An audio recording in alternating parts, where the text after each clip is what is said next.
আজকে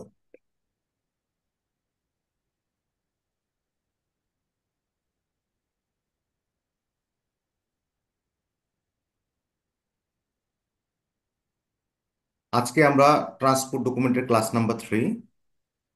আজকে আমরা কভার করব how and named principal, identification of carrier, signing requirement, shipment date. 12 এবং 14 এই দুইটা চ্যাপ্টারই মূলত আমাদের ট্রান্সপোর্ট ডকুমেন্ট রিলেটেড চ্যাপ্টার, আর রেসপেক্টিভ ইউসিপি এবং আইএসবি প্যারাগ্রাফগুলো। ফার্স্ট হচ্ছে হাউ এভার নেমড প্রিন্সিপাল। দেখুন, আমরা যদি প্রত্যেকটা আর্টিকেলে যদি যাই, আমার এরকম বলা আছে যেমন মাল্টিমোডাল ট্রান্সপোর্ট ডকুমেন্টের ক্ষেত্রে a transport document covering at least two different modes of transport however named, a bill of lading however named, a non-negotiable COA bill however named, a charter party bill of lading however named। সবগুলো আর্টিকেলে আপনি দেখবেন এই হাওয়ার নেমডটা mention করা আছে। তো এটা দ্বারা সিম্পলি কি বোঝাচ্ছে? সিম্পলি বোঝাচ্ছে যে আপনি যখন ট্রান্সপোর্ট ডকুমেন্ট পাবেন, প্রেজেন্টেশন হবে আপনার এন্ডে, এটা টাইটেল কি আছে এইটা ডাজন্ট ম্যাটার এট। টাইটেল দেখে আপনি ডিটারমাইন করতে পারবেন না যে এটা কোন ট্রান্সপোর্ট ডকুমেন্ট হিসেবে আপনি ট্রিট করবেন, কোন আর্টিকেলের আন্ডারে চেক করবেন। যেমন ধরেন, আমার বিল অফ লেডিং যদি দেখি, আপনি দেখবেন যে ট্রান্সপোর্ট ডকুমেন্ট বিল অফ লেডিংকে বিভিন্ন নামে পরিচিত করা হয়ে থাকে। যেমন আপনার liner bill of lading, port to port bill of lading, combined transport document, through bill of lading, master bill of lading, house bill of lading, এরকম বিভিন্ন। আবার চার্টার পার্টি বিল অফ লেডিংকে অনেক সময় ট্যাঙ্কার বিল অফ লেডিং বলে, আবার কনজেন বিল of লেডিং বলে। আবার এয়ার ট্রান্সপোর্ট ডকুমেন্টকে আবার এয়ারওয়ে বিল বলে, এয়ার কনসাইনমেন্ট নোট বলে। আবার ধরেন আপনার রোড ট্রান্সপোর্ট ডকুমেন্টকে আবার আপনার বলে air road consignment note, CMR, অথবা ট্রাক রিসিপ্ট এরকম বলে। তো এই টাইটেলগুলো ডাজন্ট ম্যাটার এট অল। যখন ডকুমেন্ট প্রেজেন্ট হবে, এটা আপনি কোন আর্টিকেল আন্ডারে চেক করবেন, কোন ডকুমেন্ট হিসেবে ট্রিট করবেন, এটা সম্পূর্ণভাবে ডিটারমাইন্ড হবে এলসি টার্মস অ্যান্ড কন্ডিশন দ্বারা। এলসি টার্মস অ্যান্ড কন্ডিশন দ্বারা আপনি ডিটারমাইন করবেন যে, যদি ডিটারমাইন করেন যে এটা বিল অফ লেডিং, তার আর্টিকেল 20 আন্ডারে আপনি চেক করবেন। অন্যদিকে যদি এটা এয়ার ট্রান্সপোর্ট ডকুমেন্ট যদি আপনার এলসির আন্ডারে মনে হয়, তাহলে এটাকে আপনি 23 আন্ডারে চেক করবেন, মানে এয়ার ট্রান্সপোর্ট ডকুমেন্ট হিসেবে চেক করবেন। আবার rail road inland water transport document যদি হয়, 24 আন্ডারে আপনি চেক করবেন। আবার যদি মোর than one mode of transport হয়, আপনার এলসি টার্মস অ্যান্ড কন্ডিশন দেখে আপনি যদি বুঝেন, তাহলে আপনি এটাকে মাল্টিমোডাল ট্রান্সপোর্ট ডকুমেন্ট হিসেবে চেক করবেন আন্ডার আর্টিকেল 19। এখন একটা ট্রান্সপোর্ট ডকুমেন্ট যদি প্রেজেন্ট হয়, আপনি কিভাবে ডিটারমাইন করবেন যে কোন আর্টিকেলের আন্ডারে আপনি এই ডকুমেন্টটা চেক করবেন? এটা একটা ভাইটাল ইস্যু। এলসি ইস্যু করার সময় অনেক ক্ষেত্রে এটা প্রয়োজন পড়ে না, বাট আপনি যখন ডকুমেন্ট চেক করতে যাবেন, আপনি অনেক সময় দ্বিধাদ্বন্দ্বের ভিতর পড়ে যাবেন যে আর্টিকেল, বিশেষ করে আপনি প্রবলেমটা ফেস করবেন আর্টিকেল 19 অ্যাপ্লাই হবে নাকি আর্টিকেল 20 অ্যাপ্লাই হবে, অর্থাৎ এটাকে আপনি বিল অফ লেডিং হিসেবে ট্রিট করবেন নাকি মাল্টিমোডাল ট্রান্সপোর্ট ডকুমেন্ট হিসেবে আপনি চেক করবেন। যেমন ধরেন, আমি যদি সিম্পলি বলি, আমি 44-এর ফিল আপ করছি, আমি বলছি any seaport of Indonesia. আমি চিটাগাং সি পোর্ট আমি এলসিতে মেনশন করেছি, আমি কোনো প্লেস অফ রিসিপ্ট দিইনি, কোনো প্লেস অফ ফাইনাল ডেস্টিনেশন আমি দিইনি, মানে এ বি ফুলফিল করা হয়নি। আমি 46-এ গিয়ে আমি চেয়েছি full set of bill of lading, এটা আমি চেয়েছি। তার মানে যে ট্রান্সপোর্ট ডকুমেন্টে প্রেজেন্ট হবে, এটা টাইটেল যাই থাকুক না কেন, এটা আপনি আর্টিকেল 20-র আন্ডারে চেক করবেন, মানে বিল অফ লেডিং এর যে আর্টিকেলটা আছে এইটার আন্ডারে আপনি চেক করবেন। খালি জাস্ট একটা জিনিস আপনাকে ডিটারমাইন করতে হবে যে এখানে এটা মানে চার্টার পার্টি রিলেটেড কোনো ইন্ডিকেশন এই বিল অফ রিডিং এ থাকা যাবে না। আবার ধরুন কন্ডিশন 44-এর এবং এফ সেমি, জাস্ট আপনি 46-এ গিয়ে আপনি চেয়েছেন full set of non negotiable sea way bill, আপনি এটা চেয়েছেন আপনি 46-এর আন্ডার, তার মানে আপনার অ্যাপ্লিকেবল আর্টিকেল হবে article 21। Non non negotiable bill of lading এর জন্য যে আর্টিকেলটা, ওই আর্টিকেলের আন্ডারে আপনি ট্রান্সপোর্ট ডকুমেন্টটা চেক করবেন। এক্ষেত্রেও চার্টার পার্টি রিলেটেড কোনো ইন্ডিকেশন বিল অফ লিডিং এ থাকা যাবে না, যদি থাকে তাহলে এটা ডিসক্রিমিনেন্সি হিসেবে কাউন্ট হবে। সেম জিনিসটাই আপনার আর্টিকেল 20A(4) বলা আছে যে content no indication that it is subject to charter party. আবার নন নেগোশিয়েবল সিওএবল এর ক্ষেত্রে সেম জিনিস বলা আছে যে content no indication that it is subject to charter party. তার মানে আমি বিল অফ লেডিং এর হিসাবটা আমি পেয়ে গেলাম, 44-এর এবং এফ ফুলফিল করা আছে এবং আমি বিল অফ লেডিং চেয়েছি, আর্টিকেল 20 অ্যাপ্লাই হবে। আর যদি নন নেগোশিয়েবল আমি চাই, তাহলে আর্টিকেল 21 অ্যাপ্লিকেবল হবে, কোনো ধরনের কোনো চার্টার পার্টি রিলেটেড ইন্ডিকেশন থাকা যাবে না। আবার দেখেন তাহলে, এটা গেল একটা। আবার সেম জিনিসই, আমার কোনো প্লেস অফ রিসিপ্ট নাই, no place of final destination নাই, মানে 44-এর এও নাই, 44-এর বিও নাই এলসিতে। জাস্ট 44-এর ই এবং এফ আপনি এলসিতে চেয়েছেন, মানে আপনি বলেছেন এনইসি পোর্ট অফ ইন্দোনেশিয়া, আর বলেছেন ডেস্টিনেশন পোর্ট অফ ডিসচার্জ আপনি বলেছেন চিটাগাং সি পোর্ট। আপনি 46-এর এতে চেয়েছেন full set of charter party bill of lading. Document যেইটাই প্রেজেন্ট করুক না কেন ট্রান্সপোর্ট ডকুমেন্ট, এটা আপনি charter party bill of lading হিসেবে আপনি চেক করবেন আন্ডার আর্টিকেল 22, যেটা charter party bill of lading এর জন্য অ্যাপ্লিকেবল। এবং এই ক্ষেত্রে কিন্তু charter party bill of lading এ অবশ্যই ইন্ডিকেশন থাকতে হবে যে it is subject to charter party. এইটা গেল একটা চার্টার পার্টির ক্ষেত্রে। আর সেকেন্ড একটা অপশন হচ্ছে যে আপনি একইভাবে চেয়েছেন এনইসি পোর্ট অফ ইন্দোনেশিয়া বলেছেন এবং পোর্ট অফ ডিসচার্জ বলেছেন চিটাগাং সি পোর্ট। 46-এর এতে গিয়ে আপনি প্রথমে বলেছেন ফুল set of bill of leading issue to the order of issuing bank. পরে 47-এর এতে গিয়ে একটা ক্লজ দিয়েছেন যে charter party bill of leading is acceptable. এক্ষেত্রে যদি charter party bill of leading present না হয় তাহলে আপনি বিল অফ লিডিং হিসেবে ট্রিট করবেন, মানে আর্টিকেল 20-র আন্ডারে ডকুমেন্টটা চেক হবে। বাট এক্ষেত্রে যদি ওই charter party bill of leading present করে তাহলে আপনি আর্টিকেল 22-র আন্ডারে চেক করবেন, চার্টার পার্টি হিসেবে বিল অফ লিডিং হিসেবে চেক করবেন। এবং ওই বিল অফ লিডিং এ অবশ্যই ইন্ডিকেশন থাকতে হবে যে যে it is subject to charter party. তার মানে চার্টার পার্টির ক্ষেত্রে আমরা দুইটা হিসাব পেয়ে গেলাম। যদি এলসিতে স্পেসিফিক্যালি আমি চাই যে charter party bill of leading present করতে হবে, তাহলে চার্টার পার্টি হিসেবে 22 আন্ডার আপনি চেক করবেন। আর সেকেন্ড যে অপশনটা যে আপনি অ্যালাউ করেছেন এলসিতে যে charter party bill of leading present করা যাবে, আর যদি ওই ক্ষেত্রে charter party bill of leading present করে তাহলে ওইটা আপনি charter party bill of leading হিসেবে আর্টিকেল 22 আন্ডার আপনি চেক করবেন। এখন ইন্ডিকেশন অফ চার্টার পার্টিটা কিভাবে, আমরা বললাম না যে subject to must indicate that it is subject to charter party, এটা কিভাবে হয় দেখি। এইটা একটা আপনার charter party bill of lading এর একটা স্যাম্পল। দেখেন উপরে কিন্তু দেয়া আছে tanker bill of lading, charter party bill of lading, tanker bill of lading, congen bill of lading, সবগুলা synonymous, but it doesn't matter. আমরা হাওয়াবের নিয়ম নেম প্রিন্সিপাল আমরা অ্যাপ্লাই করেছি যে টাইটেল যাই থাকুক না কেন, it doesn't matter at all, এলসির কন্ডিশন অনুসারে ডিটারমাইন্ড হবে যে আর্টিকেল আপনি কোনটা অ্যাপ্লাই করবেন। এখন আমরা চার্টার পার্টির ক্ষেত্রে একটা কন্ডিশন হচ্ছে a charter party bill of lading must indicate that it is subject to or any reference to charter party. এখন সাবজেক্ট টু চার্টার পার্টি এটি কিভাবে মেনশন করতে পারে? মেনশন করার ওয়ে আছে, ধরুন আপনি মোরলেস দুইটা অপশন আপনি পাবেন। ওইখানে সরাসরি কোথাও বলা থাকবে bill of charter party bill of lading এ যে terms and condition as per charter party contract dated এত, এরকম বলা থাকবে। অথবা এরকম বলা থাকবে freight payable as per charter party, date থাকতেও পারে নাও থাকতে পারে। মানে ইন্ডিকেশন থাকতে হবে যে it is subject to charter party. যদি না থাকে তাহলে এটি ডিসক্রিমিনেন্স হিসেবে কাউন্ট হবে।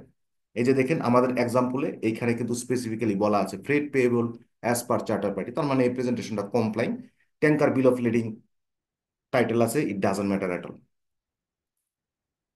নাও সেকেন্ড, আমরা 44-এর ই এবং এফ এ আমরা যেমন পোর্ট অফ লোডিং মানে সি মুডের জন্য আমরা যেমন ইউজ করতে পারি, একইভাবে আমরা এয়ার ট্রান্সপোর্ট ডকুমেন্টের এয়ার ওয়ে ট্রান্সপোর্টের ক্ষেত্রেও আমরা 44-এর ই এবং এফ আমরা ইউজ করতে পারি। যেমন আমি বলেছি এয়ারপোর্ট অফ ইউএসএ বলেছি যে port of airport of departure, আর 44-এর এফ এ গিয়ে আমি বলেছি airport of destination Dhaka airport.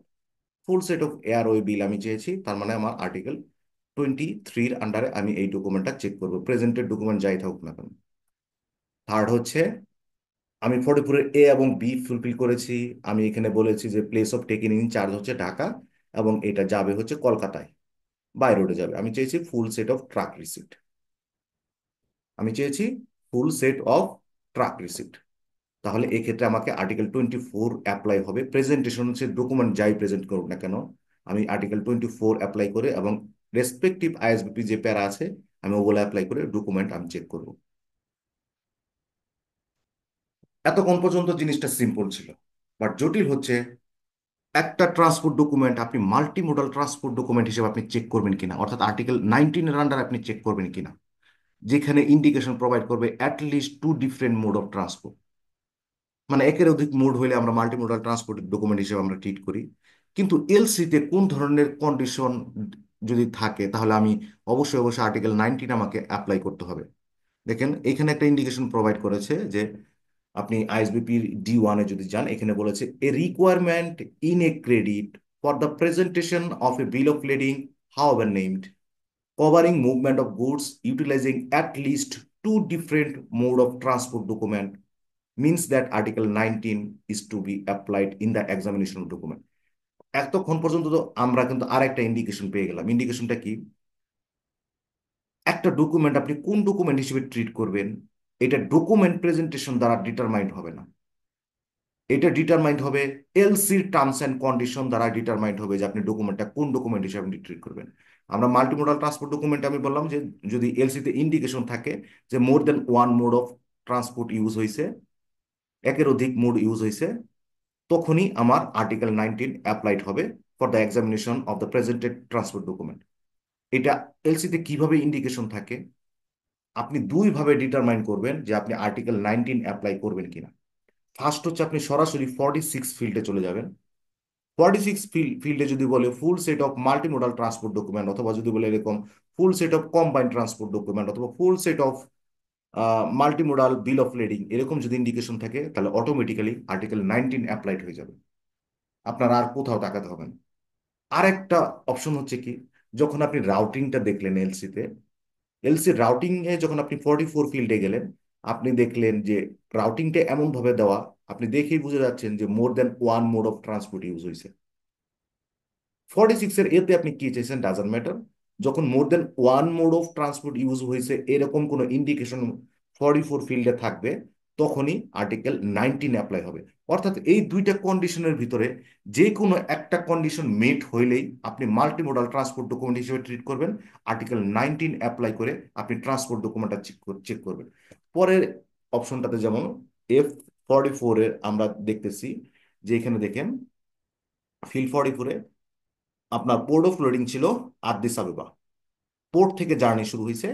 আমার 44-এর F-এ পোর্ট অফ ডিসচার্জ দেওয়া আছে মংলা পোর্ট, আর 44-এর B-তে দেওয়া আছে আমার আইসিডি কমলাপুর। তার মানে কিন্তু আপনি একটা ইন্ডিকেশন পাচ্ছেন মোর দেন ওয়ান মোড ইউজ হয়েছে। প্রথমে সি মোড, এরপরে বাই ট্রেনে চলে আসছে আইসিডি কমলাপুরে। তার মানে মোর দেন ওয়ান মোড ইউজ হয়েছে। আপনি মাল্টিমোডাল ট্রান্সপোর্ট ডকুমেন্ট হিসেবে ট্রান্সপোর্ট ডকুমেন্টটাকে আপনি ট্রিট করবেন এবং আর্টিকেল 19 অ্যাপ্লাই করবেন for the examination of the document. তার মানে আমার দুইটার যে কোনো একটা মিট করলেই, রাউটিং অথবা 46-এর এ ফিল্ড, এই দুইটার যে কোনো একটা কন্ডিশন মিট হইলেই আপনি মাল্টিমোডাল ট্রান্সপোর্ট ডকুমেন্ট হিসেবে এটা ট্রিট করবেন। এইখানেও মাল্টিমোডাল ট্রান্সপোর্ট ডকুমেন্টেও কোনো ইন্ডিকেশন থাকা যাবে না যে it is subject to charter party. যদি কোনো ইন্ডিকেশন থাকে subject to charter party, it's discrepant. দেখেন আমরা যদি ফার্স্ট ক্লাসে চলে যাই, ফার্স্ট ক্লাসে কিন্তু আমাদের ছিল, আমার ফিল্ডগুলো নিয়ে একটু ডিসকাস করেছিলাম। 44-এর এ এবং বি যদি ফুলফিল থাকে, আমরা বলেছিলাম যে আমার 46-এর এ ফিল্ডে চাইতে হবে either multimodal transport document, rail, road, inland water transport document, অথবা কুরিয়ার রিসিপ্ট, পোস্ট রিসিপ্ট। এ এবং বি ফুলফিল করতে গিয়ে যদি আপনি দেখেন যে more than one mode use হয়েছে এলসি ইস্যু করার সময়, তাহলে আপনি নর্মালি মাল্টিমোডাল ট্রান্সপোর্ট ডকুমেন্ট চাইবেন আপনি। আর যদি না চান, আপনি এক্সামিনেশনে চলে গেছেন সরাসরি, 46-এর এতে আপনি চেয়েছেন জাস্ট ধরেন ট্রান্সপোর্ট ডকুমেন্ট, কোনো একটা ট্রান্সপোর্ট ডকুমেন্ট আপনি চেয়েছেন, কিন্তু মাল্টিমোডাল ট্রান্সপোর্ট ডকুমেন্ট আপনি চান না। কিন্তু এ এবং বি ফিল্ড দুইটা এমনভাবে ফুলফিল করা আছে দেখে আপনার মনে হয়েছে যে more than one mode of transport use হয়েছে, তাহলে ওই প্রেজেন্টেড ডকুমেন্টটা আপনাকে আর্টিকেল 19-এর আন্ডারে চেক করতে হবে। অন্যদিকে আমরা বলেছি 44-এর এ, ই, এফ, বি, এই চারটার মধ্যে তিনটা অথবা চারটা ফিল্ডই যদি ফুলফিল থাকে, তাহলে আমার নর্মালি হচ্ছে এলসিতে চাওয়া উচিত মাল্টিমোডাল ট্রান্সপোর্ট ডকুমেন্ট। আর এরকম যদি হয় এ, ই, এফ, বি এর মধ্যে আচ্ছা, এখানে এই যে মাল্টি মডাল ট্রান্সপোর্ট ডকুমেন্ট যে আমি চাইবো, তাহলে সেই কোন কোন ডকুমেন্ট গুলো এখানে আমাকে দিবে? একটা ট্রান্সপোর্ট ডকুমেন্ট সে প্রোভাইড করবে। মাল্টিমোড আমি যদি হিস্ট্রিক্যাল ব্যাকগ্রাউন্ডটা চেক করি তাজ ভাইয়ের মানে আমি যদি বুঝে থাকি ঠিক মতো, তা আমরা যখন মাল্টিমোডাল ট্রান্সপোর্ট ডকুমেন্ট বলছি, তাজ ভাইয়ের মনে হয় বলতে চাচ্ছে যে তাহলে তো এই ক্ষেত্রে আমার হয়তোবা যদি বাই রোডের জন্য একটা ট্রান্সপোর্ট ডকুমেন্ট, আবার বাই রেলের জন্য একটা ট্রান্সপোর্ট ডকুমেন্ট, বাই সির জন্য আর একটা ট্রান্সপোর্ট ডকুমেন্ট, এরকম প্রেজেন্ট করার কথা তাজ ভাই। আমি এরকম, হ্যাঁ, আমি এটাই ভাবতেছিলাম। হ্যাঁ, ব্যাপারটা এরকম না। আপনি মাল্টিমোডাল ট্রান্সপোর্ট ডকুমেন্ট যখন আপনি তাকে আপনি যখন যখন ইউজ করবেন, তখন নর্মালি অ্যাজ অ্যান এক্সপোর্টার আপনি কিন্তু কন্ট্রাক্ট অফ ক্যারিয়ার্স করবেন না। আপনি জাস্ট একজন মাল্টিমোডাল ট্রান্সপোর্ট অপারেটর বা কম্বাইন্ড ট্রান্সপোর্ট অপারেটর এর সাথে আপনি যোগাযোগ করবেন। যোগাযোগ করে আপনি তার সাথে একটা কন্ট্রাক্টে যাবেন যে ভাই আমার এই গুডস শিপমেন্ট করা দরকার, কিন্তু ট্রান্সপোর্ট রিলেটেড কোনো ঝামেলায় আমি যাইতে যাচ্ছি না, অথবা আমি যদি ট্রান্সপোর্ট রিলেটেড ঝামেলায় যাই তাহলে আমার কস্টিংটা বেশি পড়বে। তুমি এই জায়গায় অভিজ্ঞ, তুমি এই ট্রান্সপোর্টেশনের দায়িত্বটা নাও। ধরেন সেফর তাজ ভাই হচ্ছে এক্সপোর্টার, উনি গুডস এক্সপোর্ট করবে ফ্রম বাংলাদেশ টু ইউএসএ। তখন তাজ ভাই আমার কাছে আসলো, আমি হাইলি এক্সপিরিয়েন্সড এই ট্রান্সপোর্ট বিজনেসে। তো তাজ ভাই বললো যে আমি, তুমি আমার এই গুডসটা ই করে দাও, ইউএসএ তে পাঠাই দাও। তখন আমি কি করলাম, তাজ ভাই সরাসরি ওয়্যার হাউস থেকে আমি গুডসটা নিয়ে আমি সরাসরি ইউএসএ তে গিয়ে অ্যাপ্লিকেটেড ওয়্যার হাউসে গুডসটা আমি পাঠাই দিলাম। তার মানে তার সাথে আমার কন্ট্রাক্ট হয়েছে এরকম।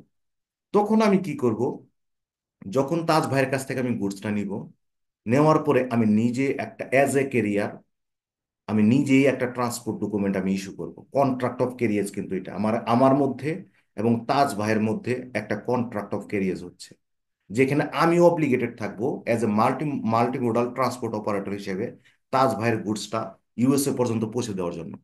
ওই কন্ট্রাক্ট অফ ক্যারিয়েজের আন্ডারে যদি কোনো গুডসের ক্ষতি হয়, টোটালি আমি লায়াবল থাকবো। আমার নিজের কেরিয়ার ভেসেল ট্রাক থাকতে পারে, নাও থাকতে পারে, ডাজন্ট ম্যাটার এট অল।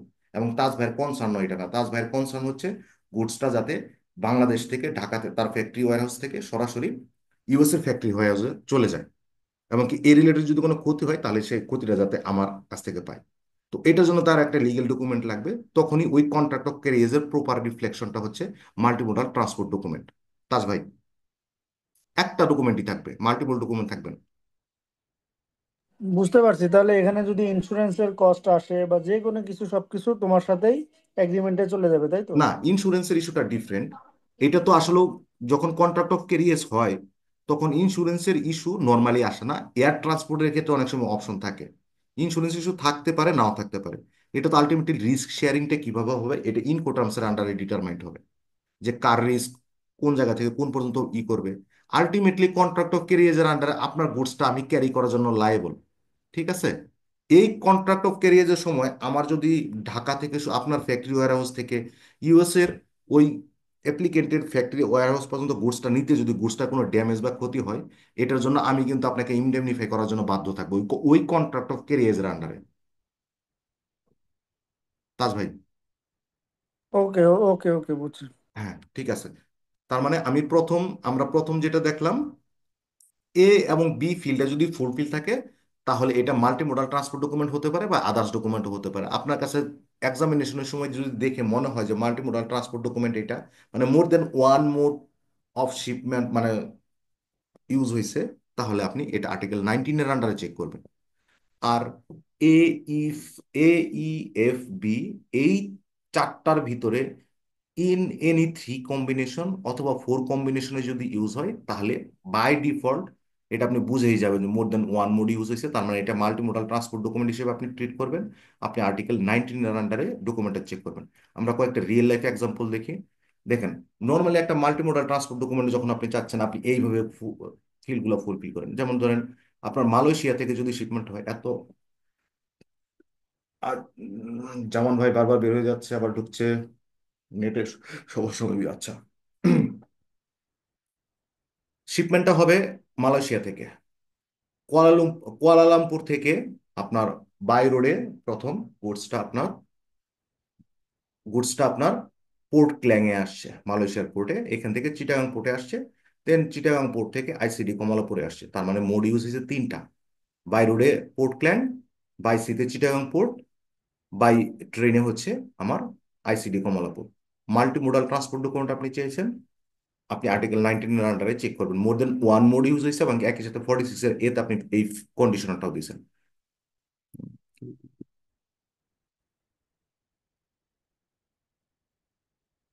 আবার ধরেন, এরকমও হতে পারে আপনার চারটা না, আপনি ইন থ্রি কম্বিনেশন ইউজ করছেন। পোর্ট ক্ল্যাং থেকে মানে জার্নিটা শুরু হয়েছে সি থেকে, পোর্ট ক্ল্যাং থেকে চিটাগাং পোর্ট, দেন আইসিডি কমলাপুর। মাল্টিপুলার ট্রান্সপোর্ট ডকুমেন্ট চেয়েছেন, দুইটা কন্ডিশনই মিট করছে, একটা কন্ডিশন মিট করলে হয়তো, দুইটা কন্ডিশন মিট করছে, আপনি আর্টিকেল 19 এর আন্ডারে ট্রান্সপোর্ট ডকুমেন্টে চেক করবেন। আবার এরকমও হতে পারে, জার্নিটা বাই সি প্রথম শুরু হয়নি, শুরু হয়েছে আপনার বাই রোডে, পোর্ট ক্ল্যাং এ আসছে, পোর্ট ক্ল্যাং থেকে বাই সিতে চিটাগাং পোর্ট। তার মানে দুইটা মোড, চিটাগাং পোর্টে এসেই জার্নিটা শেষ হয়েছে।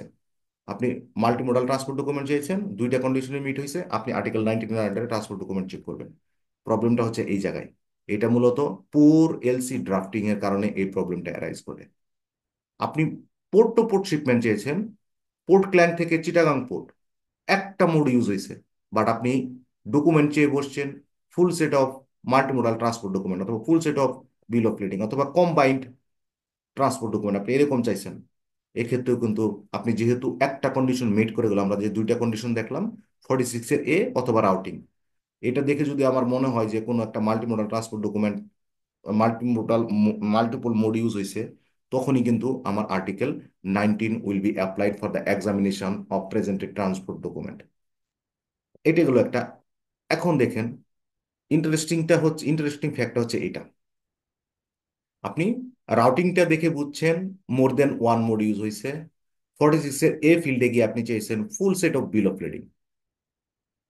প্রেজেন্টেড ট্রান্সপোর্ট ডকুমেন্টে হয়তো বা আপনার উপরে হেডিং দেওয়া আছে বিল অফ লেডিং, থাকতে পারে, ডাজন্ট ম্যাটার। আমরা জানি হাওয়ার নেম প্রিন্সিপালটার আন্ডারে title doesn't matter at all. কিন্তু আমরা যে একটা রাউটিং এর কন্ডিশনটা আমাদের ছিল, আপনি রাউটিং দেখে বুঝতে পারতেছেন যে more than one mode use হয়েছে। এখানে টোটাল তিনটা মোড ইউজ হয়েছে। তার মানে যদিও আপনি বিল অফ লেডিং চেয়েছেন, রাউটিং এর কারণে আপনাকে ওই ট্রান্সপোর্ট ডকুমেন্টটাকে মাল্টি মোডাল ট্রান্সপোর্ট ডকুমেন্ট হিসেবে ট্রিট করতে হবে, এবং আর্টিকেল 19 এর আন্ডারে ডকুমেন্ট আপনাকে চেক করতে হবে। সেকেন্ড এক্সাম্পল, এটা মূলত আপনার এটা পুর এলসি ড্রাফটিং এর জন্য প্রবলেমটা হয়। ধরেন আমি একজন নতুন, অত বেশি জানি না, আমাকে ডেস্ক আপনি বুঝাই দিছেন যে কাজ করো, আমিও কাজ করার জন্য বসে গেছি। আমি 44 এর এবং এফ ফিল্ড দুইটা ডেডিকেটেড ফর এয়ার ট্রান্সপোর্ট অথবা ফর সি ট্রান্সপোর্টের জন্য, পোর্ট অফ লোডিং এবং পোর্ট অফ ডিসচার্জ। কিন্তু আমি কি করছি, এলসিটা যখন ড্রাফটিং করেছি আমি port Klang, port of loading এ দিছি, বাট আমার পোর্ট অফ ডিসচার্জের জায়গায় আমি দিয়ে দিছি আইসিডি কমলাপুর ঢাকা।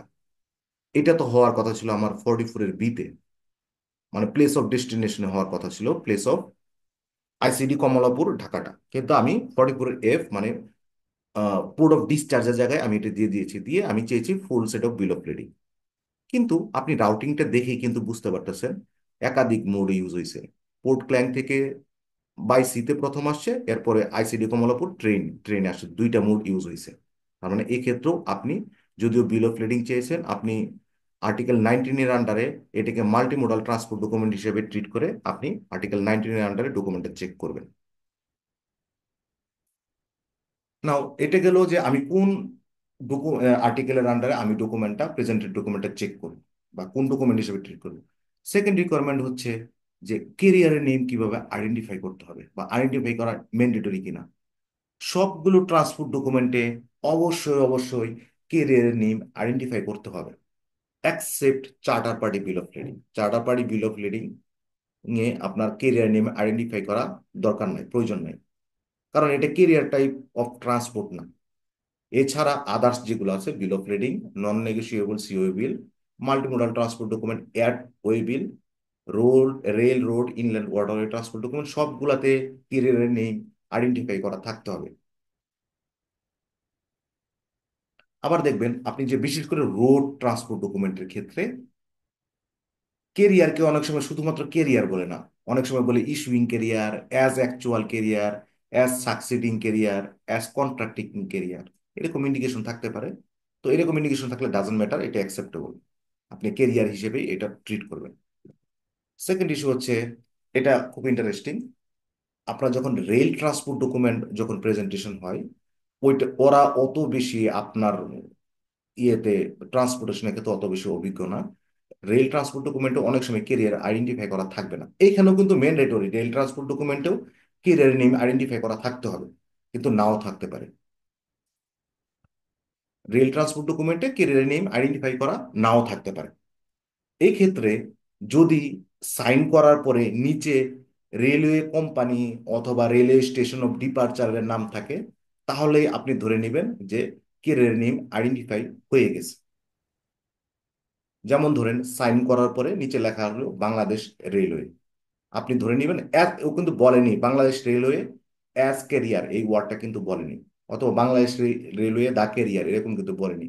সে আইডেন্টিফাই করেনি, কিন্তু আপনি রেলওয়ে কোম্পানির নাম পাইছেন অথবা রেলওয়ে স্টেশন অফ ডিপারচারের নাম পাইছেন, দ্যাট ইজ অ্যাকসেপ্টেবল, আপনি ধরে নেবেন যে ক্যারিয়ার নেম আইডেন্টিফাই হয়ে গেছে। অথবা সাইন না করেও সে যদি একটা রিসিপশন স্ট্যাম্প দিল, স্ট্যাম্পের ওইখানে লেখা যে কোনো একটা রেলওয়ে কোম্পানি, যদি প্রাইভেট কোম্পানি হয় রেলওয়ে কোম্পানির নাম লেখা, অথবা ধরেন এরকম বাংলাদেশ রেলওয়ের নাম লেখা, অথবা স্টেশন অফ ডিপারচার, যেমন জামালপুর রেলওয়ে স্টেশন এরকম লেখা থাকলো, তাহলে আপনি ধরে নেবেন যে ক্যারিয়ার নেম আইডেন্টিফাই হয়ে গেছে। রেলওয়ে ট্রান্সপোর্টের ক্ষেত্রে নেচারটাই হচ্ছে এরকম। দেখেন কিভাবে আইডেন্টিফাই হয়, অনেক সময় সাইনিং ফিল্ডে সাইন করার পরে বলা থাকে CDCS line as carrier, carrier name identified হয়ে গেছে যে সিডিসিএস লাইন হচ্ছে ক্যারিয়ার। আবার ধরেন এইরকম না থেকে কোনো এক জায়গায় ইন্ডিকেশন থাকে Hapag Lloyd as carrier, carrier name identify হয়ে গেছে। অথবা এরকম থাকতে পারে কেরিয়ার দিয়ে এরকম কোলন দিয়ে সিডিসিএস লাইন, এইটাকে আপনি কেরিয়ার হিসেবে যে আইডেন্টিফাই করা হয়ে গেছে এটা ট্রিট করে নেবেন। আর অনেক সময় একদম বিলো ফিডিং এর উপরে বলা থাকে এরকম কেরিয়ার দিয়ে সিডিসিএস লাইন এরকম লেখা থাকতে পারে, তাহলেও হচ্ছে এটা কেরিয়ার নেম আইডেন্টিফাই হয়ে গেছে বলে আপনি ধরে নেবেন। এটা হলো আইডেন্টিফিকেশন। তার মানে আইডেন্টিফিকেশনের ক্ষেত্রে সব ট্রান্সপোর্ট ডকুমেন্টে আমার কেরিয়ার নেম আইডেন্টিফাই করা থাকতে হবে, শুধুমাত্র চার্টার বাড়ি বিলো ফিল্ডিং এ আইডেন্টিফিকেশনের দরকার নাই। আর রেল ট্রান্সপোর্ট ডকুমেন্টে সাইনিং ফিল্ডে রেলওয়ে কোম্পানি বা রেলওয়ে স্টেশন অফ ডিপারচারের নাম থাকলে হবে, অথবা রিসিপশন স্ট্যাম্পে railway company railway station of ডিপারচারের নাম থাকলেই হবে। That's enough, carrier name identify হয়ে গেছে বলে আপনি ধরে নেবেন। সেকেন্ড রিকোয়ারমেন্ট হচ্ছে সাইনিং রিকোয়ারমেন্ট এবং সাইনিং ক্যাপাসিটি, কে কে সাইন করতে পারবে। সব ট্রান্সপোর্ট ডকুমেন্টেই সাইন থাকতে হবে, কিন্তু সাইনটা করতে পারবে কে কে। তো এটার জন্য আমরা ট্রান্সপোর্ট ডকুমেন্টটাকে দুইটা ক্যাটাগরিতে ভাগ করব বোঝার সাথে, কারণ এই দুই ক্যাটাগরির মধ্যে সবগুলোর ক্ষেত্রে সাইনিং রিকোয়ারমেন্ট মোটামুটি মিলে একটার সাথে আরেকটা। আমরা প্রথম ক্যাটাগরিটা হচ্ছে multimodal transport document, bill of lading, non negotiable sea way bill আর চার্টার বিল অফ লেডিং। সেকেন্ডটা হচ্ছে airway bill, road, road, road, rail, inland waterway transport ডকুমেন্টের ক্ষেত্রে। তো ফার্স্ট আমরা দেখি যে সির ক্ষেত্রে বাই সি এবং মাল্টিমোডাল ট্রান্সপোর্ট ডকুমেন্টের ক্ষেত্রে সাইনিং ক্যাপাসিটি বা সাইনিং রিকোয়ারমেন্টটা কিভাবে ফুলফিল হয়। Multimodal transport document, bill of lading, non negotiable sea way bill আর চার্টার পার্টি বিল অফ লেডিং। দেখেন multimodal transport document, bill of lading এবং নন নেগোশিয়েবল সিও বিলের ক্ষেত্রে কে কে সাইনিং করতে পারবে, এটা সেম, কোনো ডিফারেন্স নাই।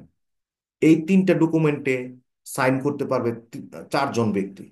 কেরিয়ার মাস্টার, মাস্টার মানে ক্যাপ্টেন, কেরিয়ার মাস্টার অথবা কেরিয়ারের এজেন্ট অথবা মাস্টারের এজেন্ট, কিন্তু যার এজেন্টই হোক না কেন তার নামটা অবশ্যই থাকতে হবে। এই জন্য আমরা বলছি নেমড এজেন্ট। অর্থাৎ এই তিনটে ডকুমেন্টে সাইন করতে পারবে কেরিয়ার, এই তিনটে ডকুমেন্টে সাইন করতে পারবে মাস্টার, এই তিনটে ডকুমেন্টে সাইন করতে পারবে named agent of the carrier এবং named agent of the master.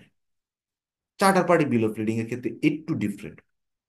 Charter পার্টির বিল অফ রিডিং এর ক্ষেত্রে কেরিয়ারের কোনো ইস্যু নাই, এখানে সাইন করতে পারবে ওনার, মাস্টার, চার্টার এবং তাদের agent. Owner, master, charterer or the named agent আপনার সাইন করতে পারবে। তাহলে দেখি সাইনের রিকোয়ারমেন্টটা কিভাবে ফুলফিল হয়। যেমন ধরেন এটা হচ্ছে সাইনিং ফিলের একটা স্ন্যাপশট। দেখেন সিডিসিএস লাইন অ্যাজ কেরিয়ার মানে কেরিয়ার সাইন করেছে। আমরা জানি যে bill of lading, non negotiable sea way bill, multimodal transport document, এই তিনটা ডকুমেন্ট সাইন করতে পারবে carrier, master or their named agent. আমরা আগের আগের এটাতে যেটা দেখলাম আর কি। এখানে দেখেন কেরিয়ার সাইন করেছে অ্যাজ কেরিয়ার, যেই সাইন করুক না কেন একটা বেসিক রিকোয়ারমেন্ট হচ্ছে any signature by the carrier master or agent must be identified as that of the carrier master or agent, মানে কে সাইন করেছে এটার আইডেন্টিফিকেশন থাকতে হবে। এখানে এই যে দেখেন আইডেন্টিফাই করে দিয়েছে অ্যাজ কেরিয়ার হিসেবে সাইন করেছে, আইডেন্টিফাইড হয়ে গেছে। সেকেন্ড দেখেন মাস্টার সাইন করছে, দা মাস্টার আইডেন্টিফাইড হয়ে গেছে, কিন্তু মাস্টার সাইন করলেও এখানে মাস্টারের নামটা থাকার প্রয়োজনীয়তা নাই, না মাস্টারের নাম না থাকলেও কোনো সমস্যা নাই।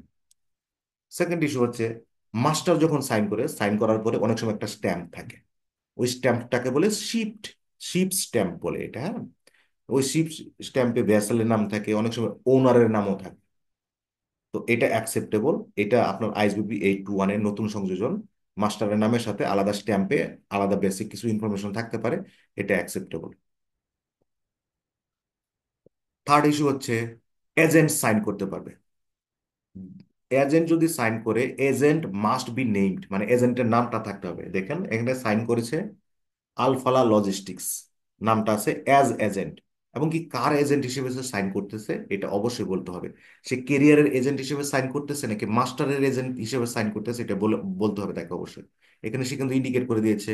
প্রথম সে বলেছে by Alfalah Logistics as agent of the carrier, কেরিয়ারের নামটাও পাশে দেয়া আছে।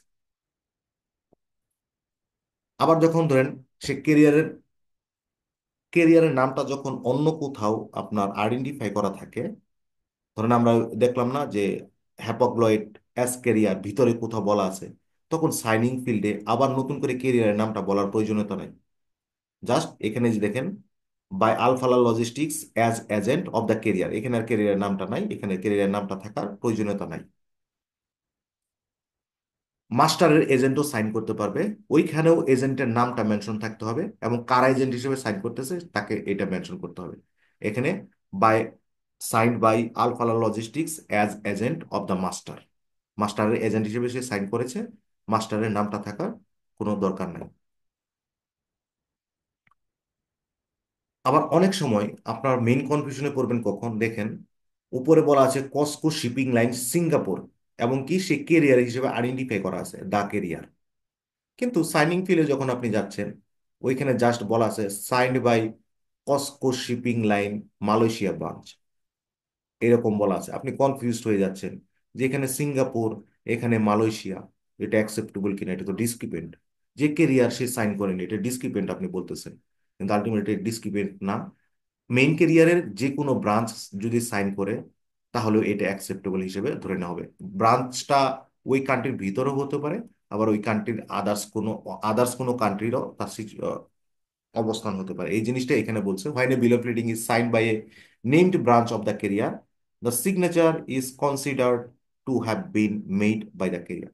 তাহলে এই পর্যন্ত যদি আমি সামেশন করি, শুধু বিল অফ লিডিংটা ধরি, আমি শুধু বিল অফ লিডিং ওয়ার্ডটা ইউজ করতেছি, আপনারা এক্ষেত্রে ধরে নেবেন যে মাল্টিমোডাল ট্রান্সপোর্ট ডকুমেন্টের ক্ষেত্রেও সেম, নন নেগোশিয়েবল সিওএবল এর ক্ষেত্রেও সেম, চার্টার পার্টিটা পরে। তো এই তিনটা ডকুমেন্টের ক্ষেত্রে সাইন করতে পারবে carrier, master or the named agent. যেই সাইন করুক না কেন আইডেন্টিফাই করা থাকতে হবে যে কে সাইন করছে। এজেন্ট যদি সাইন করে এজেন্ট মাস্ট বি নেমড এবং ইন্ডিকেট করা থাকতে হবে যে কার এজেন্ট হিসেবে সাইন করতেছে। মাস্টার যখন সাইন করবে মাস্টারের নাম মেনশন থাকা দরকার নাই, এবং কি মাস্টারের এজেন্ট যখন সাইন করতেছে তখনও মাস্টারের নাম থাকার প্রয়োজনীয়তা নাই। সো ফার আমি যদি সামেশন করি বেসিক থিংটা এইটাই। আর যদি নেম কোনো ব্রাঞ্চ সাইন করে কেরিয়ারের, সেটাও অ্যাকসেপ্টেবল, এটা ডিসক্রিপেন্ট না। এখন হচ্ছে charter party bill of lading এর ক্ষেত্রে সাইনিং রিকোয়ারমেন্টটা কিভাবে ফুলফিল হয়। কোনো জায়গায় কোশ্চেন থাকলে আপনারা কোশ্চেন করবেন। তো charter party bill of lading এর ক্ষেত্রে কিভাবে সাইনিং রিকোয়ারমেন্টটা আমার ফুলফিল হয়। আমরা জানি charter party bill of lading এ সাইন করতে পারে ওনার, মাস্টার, চার্টারার, তিনজন একই সাথে তাদের এজেন্ট সাইন করতে পারে, নেইমড এজেন্ট সাইন করতে পারে। তাহলে দেখেন এই যে দেখেন দুইটা সাইন করছে এখানে, বাই ডাইনাকম ট্যাঙ্কার্স অ্যাজ ওনার হিসেবে সে সাইন করছে, বাই বেস্ট কেমিক্যাল অ্যাজ চার্টারার, চার্টারার হিসেবে সে এইটা ট্রান্সপোর্ট ডকুমেন্টটা সাইন করছে। আবার দেখেন ইন্টারেস্টিং ফ্যাক্ট হচ্ছে যে আপনার যখন owner, charterer, master charter party bill of lading sign করতেছে তখন তাদের নাম মেনশন থাকার দরকার নেই। জাস্ট আইডেন্টিফাই করা থাকলেই হবে যে কে সাইন করছে। অ্যাজ ওনার সাইন করেছে, অ্যাজ চার্টারার সাইন করেছে, অ্যাজ মাস্টার সাইন করেছে, দ্যাট ইজ এনাফ। তাদের নাম থাকার দরকার নেই। এখানে নাম আছে, দ্যাট ইজ ফাইন, বাট এই দুইটাও অ্যাকসেপ্টেবল। অ্যাজ ওনার হিসেবে সাইন করেছে, অ্যাজ চার্টারার হিসেবে সে সাইন করেছে। বাট যেই সাইন করুন না কেন আইডেন্টিফাই করা থাকতে হবে যে সাইনটা কে করেছে, সে মাস্টার সাইন করেছে, ওনার সাইন করেছে, চার্টাররা সাইন করেছে, না তাদের এজেন্ট সাইন করেছে, এটা আইডেন্টিফাই করা থাকতে হবে। যদি এজেন্ট সাইন করে এজেন্ট মাস্ট বি নেমড, যার এজেন্টই হোক না কেন এজেন্টের নাম থাকতে হবে। দেখেন by dynamic logistic as agent সে বলছে অফ দ্য মাস্টার, মানে সে কার এজেন্ট হিসেবে সাইন করেছে এটা মেনশন থাকতে হবে, মাস্টারের, ওনারের নাকি চার্টারের, এটা মেনশন থাকতে হবে। তবে মাস্টারের এজেন্ট হিসেবে সে যদি সাইন করে তাহলে মাস্টারের নাম থাকার প্রয়োজনীয়তা নাই। অর্থাৎ কোনো ট্রান্সপোর্ট ডকুমেন্টে, যেসব ডকুমেন্টে মাস্টার সাইন করতে পারে ওইখানে মাস্টারের নাম থাকার কোনো দরকার নাই, মেনশন থাকার দরকার নেই। সেকেন্ড এক্সাম্পলটাতে আপনি দেখেন যে সাইন করেছে by Dynacom logistics as agent of the owner. এই ক্ষেত্রে কিন্তু ওনার যখন নিজে সাইন করবে অথবা চার্টারার যখন নিজে সাইন করবে তখন নাম মেনশন করার প্রয়োজনীয়তা নাই। কিন্তু যখন কোনো এজেন্ট সাইন করতেছে তখন এজেন্টের নাম যেমন মেনশন থাকতে হবে, একই সাথে সে যদি ওনারের এজেন্ট হয় ওনারের নাম মেনশন থাকতে হবে, অথবা সে যদি চার্টারের এজেন্ট হয় তাহলে চার্টারের নাম মেনশন থাকতে হবে। তার মানে বেসিক ডিফারেন্সটা আমরা ধরতে পারলাম যে যখন ওনার বা চার্টারার নিজে সাইন করতেছে তখন তার নাম থাকার দরকার নেই, কিন্তু তার এজেন্ট যখন সাইন করতেছে এবং কি আমরা বলতেছি যে অ্যাজ এজেন্ট অফ দ্য ওনার, তখন ওনারের নাম থাকতে হবে। অ্যাজ এজেন্ট অফ দ্য চার্টারার বলতেছি, তখন ওই চার্টারের নাম এখানে মেনশন থাকতে হবে। এটা গেলো আমার সি মোডের ট্রান্সপোর্ট ডকুমেন্ট। আর মাল্টিমোডাল ট্রান্সপোর্ট ডকুমেন্টের ক্ষেত্রে সাইনিং রিকোয়ারমেন্টটা কিভাবে ফুলফিল হবে সেটার এক্সাম্পল গুলো দেখলাম। এখন airway bill, road transport document, railway receipt এবং ইনল্যান্ড ওয়াটারওয়ে ট্রান্সপোর্ট ডকুমেন্টের সাইনিং রিকোয়ারমেন্ট গুলা কিভাবে ফুলফিল হবে, অর্থাৎ আর্টিকেল 23 এবং আর্টিকেল 24, এই দুটার ক্ষেত্রে সাইনিং রিকোয়ারমেন্ট গুলা কি। এইটার ক্ষেত্রে সিম্পল, এগুলোর ক্ষেত্রে সিম্পল। সিম্পল হচ্ছে এয়ারওয়ে বিলের ক্ষেত্রে সাইন করতে পারবে দুইজন ব্যক্তি, career or named agent of the career.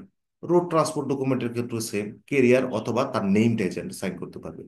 Inland waterway transport ডকুমেন্টের ক্ষেত্রে তাই, কেরিয়ার অথবা তার নেমড এজেন্ট সাইন করতে পারবে। রেল ট্রান্সপোর্ট ডকুমেন্টের ক্ষেত্রেও তাই। তার মানে এই চারটা ডকুমেন্টের ক্ষেত্রে সাইন করতে পারবে career or either the name agent of the career, career অথবা কেরিয়ারের নেমড এজেন্ট সাইন করতে পারবে। একই রকম ভাবে আমরা যেটাকে দেখলাম, কেরিয়ার ইস্যুইং কেরিয়ার হিসেবে আইডেন্টিফাই করা থাকতে পারে, অ্যাকচুয়াল কেরিয়ারও থাকতে পারে, সাকসিডিং কেরিয়ারও থাকতে পারে, কন্ট্রাক্টিং কেরিয়ারও থাকতে পারে, সবগুলা কেরিয়ার। ডাজন্ট ম্যাটার যে উপরে সামনে একটা এক্সিটিভ ইউজ করছে এর মানে এটা কেরিয়ার না, এরকম না, সবগুলাই কেরিয়ার হিসেবে আপনি ট্রিট করবেন। আর রেল ট্রান্সপোর্ট ডকুমেন্টের ইস্যুটা আমরা আগেই দেখলাম যে হয়তোবা আপনার কেরিয়ার সাইন করেছে, মানে কেরিয়ার বলতে আপনার রেলওয়ে স্টেশন বা রেলওয়ে কোম্পানি সাইন করেছে, কিন্তু অ্যাস কেরিয়ার এই ওয়ার্ডটা নাই। ডাজন্ট ম্যাটার, আপনি নাম পেয়েছেন রেলওয়ে কোম্পানি বা রেলওয়ে স্টেশন অফ ডিপারচারের নাম পেয়েছেন সাইনিং ফিল্ডে, অথবা রিসিপশন স্ট্যাম্পের নাম পেয়েছেন, আপনি ধরে নেবেন যে কেরিয়ারের নেম আইডেন্টিফাই হয়ে গেছে এবং কেরিয়ার সাইন করেছে, এটা আপনার আইডেন্টিফাইড ধরে নেবেন। এখন আসেন এয়ারওয়ে বিলের ক্ষেত্রে, আমরা জানি এয়ারওয়ে বিলের ক্ষেত্রে সাইন করতে পারবে কেরিয়ার এবং কেরিয়ারের এজেন্ট। এখানে সাইন করেছে কেরিয়ার, সাইন করেছে আরব আমিরাতস অ্যাজ কেরিয়ার। অন্যদিকে দেখেন fly sky forwarder as agent. Agent থাকলে এজেন্টের নাম অবশ্যই মেনশন থাকতে হবে। নাম মেনশন করে দিয়েছে যে fly sky forwarder as agent, এবং কি সে যে কেরিয়ারের এজেন্ট এটার ইন্ডিকেশনও থাকতে হবে, এখানে ইন্ডিকেট করে দিয়েছে যে as agent of the carrier.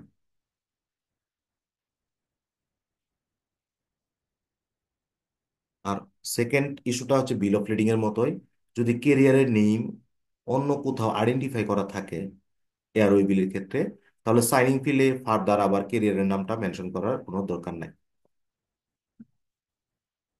এখন কোশ্চেন হচ্ছে এখন কোশ্চেন হচ্ছে অনেক সময় এয়ারওয়ে ট্রান্সপোর্টের ক্ষেত্রে আপনার এয়ারক্রাফট গুলো অনেক সময় কেরিয়ার গুলো তাদের 2 লেটার আয়াটা কোড দিয়ে এদের নামটাকে আইডেন্টিফাই করে দেয়, এবং কি ওইটার দ্বারাই ওরা সবসময় তাদের ইন্ডিকেশন গুলো প্রোভাইড করে। যেমন বিএ অ্যাস কেরিয়ার এখানে মেনশন করা আছে, বি এর ফুল ফর্ম হচ্ছে ব্রিটিশ এয়ারওয়ে। তো এইরকম আয়াটা কোড ইউজ করে কেরিয়ারের নেম আইডেন্টিফাই করা যাবে না এয়ারওয়ে ট্রান্সপোর্টের ক্ষেত্রে, ফুল নেম ইউজ করতে হবে। তার মানে এই প্রেজেন্টেশনটা কিন্তু ডিসক্রিপেন্ট, বিএ অ্যাজ কেরিয়ার বলছে, এটা ডিসক্রিপেন্ট, এখানে তাকে ফুল ফর্মে বলতে হবে ব্রিটিশ এয়ারওয়ে অ্যাজ কেরিয়ার, এটা বলতে হবে। এই জিনিসটাই আপনার আইএসবিপি প্যারা H5C তে বলছে যে the carrier is to be identified by its name instead of an IATA airline code. For example, British airway instead of BA, Lufthansa instead of LH, মানে এলএইচ দ্বারা লুফথানসা বোঝায়, মানে লুফথানসার আপনার আয়াটা কোড হচ্ছে, এয়ারলাইন কোড হচ্ছে LH, British এয়ারওয়ের IATA code হচ্ছে বিএ। এই দুইটা দিয়ে কেরিয়ার নেম আইডেন্টিফাই করা যাবে না, তাদের ফুল ফর্ম ইউজ করতে হবে। যদি এরকম ভাবে আয়াটা কোড ইউজ করে তাহলে এটা ডিসক্রিপেন্ট কেরিয়ার নেম আইডেন্টিফাই করার ক্ষেত্রে। রেল রোড ইন্টারনেট ওয়াটারওয়ে ডকুমেন্টের ক্ষেত্রে আপনি দেখেন, আমরা জানি এখানেও কেরিয়ার এবং তার এজেন্ট সাইন করতে পারবে। কেরিয়ার এখানে বলেছে by the first road as carrier. আবার এজেন্ট যখন সাইন করেছে, এজেন্টের নামটা আইডেন্টিফাই করা আছে যে the Swift roadway as agent of the carrier. এখন rail road inland waterway transport ডকুমেন্টের ক্ষেত্রে সাইনিং রিকোয়ারমেন্টটা দুই ভাবে আপনার ফুলফিল হয়। একটা যেমন আমরা সিম্পল ওইতে বললাম, এরকম কেরিয়ার অথবা তার এজেন্ট সাইন করবে এবং আইডেন্টিফাই করে দিবে কে সাইন করছে। আর একটা হচ্ছে এরকম কোনো সাইন নাই, কোনো ধরনের আপনি ধরেন সে ফর রোড ট্রান্সপোর্ট ডকুমেন্টে কোনো ধরনের কোনো সাইন নেই, জাস্ট একটা রিসিপশন একটা স্ট্যাম্প আছে।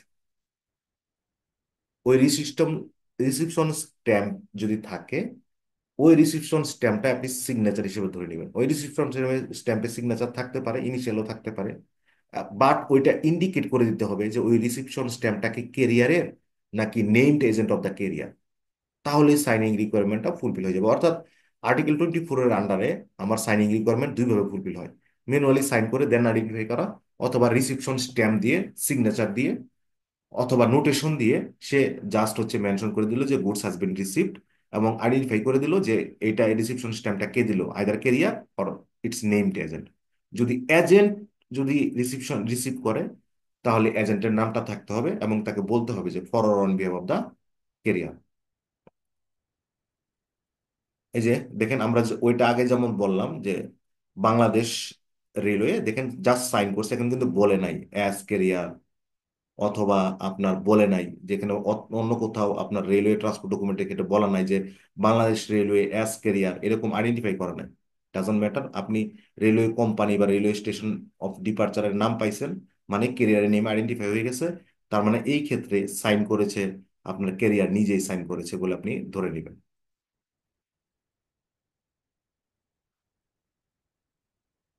এই যে ডেটেড প্রিসক্রিপশন স্ট্যাম্পটা দেখেন, এই যে জাস্ট এখানে কোনো সাইন নাই, জাস্ট হচ্ছে আপনার একটা স্ট্যাম্প দিয়ে একটা সাইন দিয়েছে আর কি, বাংলাদেশ রেলওয়ে লেখা আছে। আপনি ধরে নেবেন যেটা কেরিয়ার নিজে সাইন করেছে বা রিসিপশন স্ট্যাম্প প্রোভাইড করেছে। আদার্স কোনো সিগনেচার ওই ট্রান্সপোর্ট ডকুমেন্টের প্রয়োজন প্রয়োজন নাই।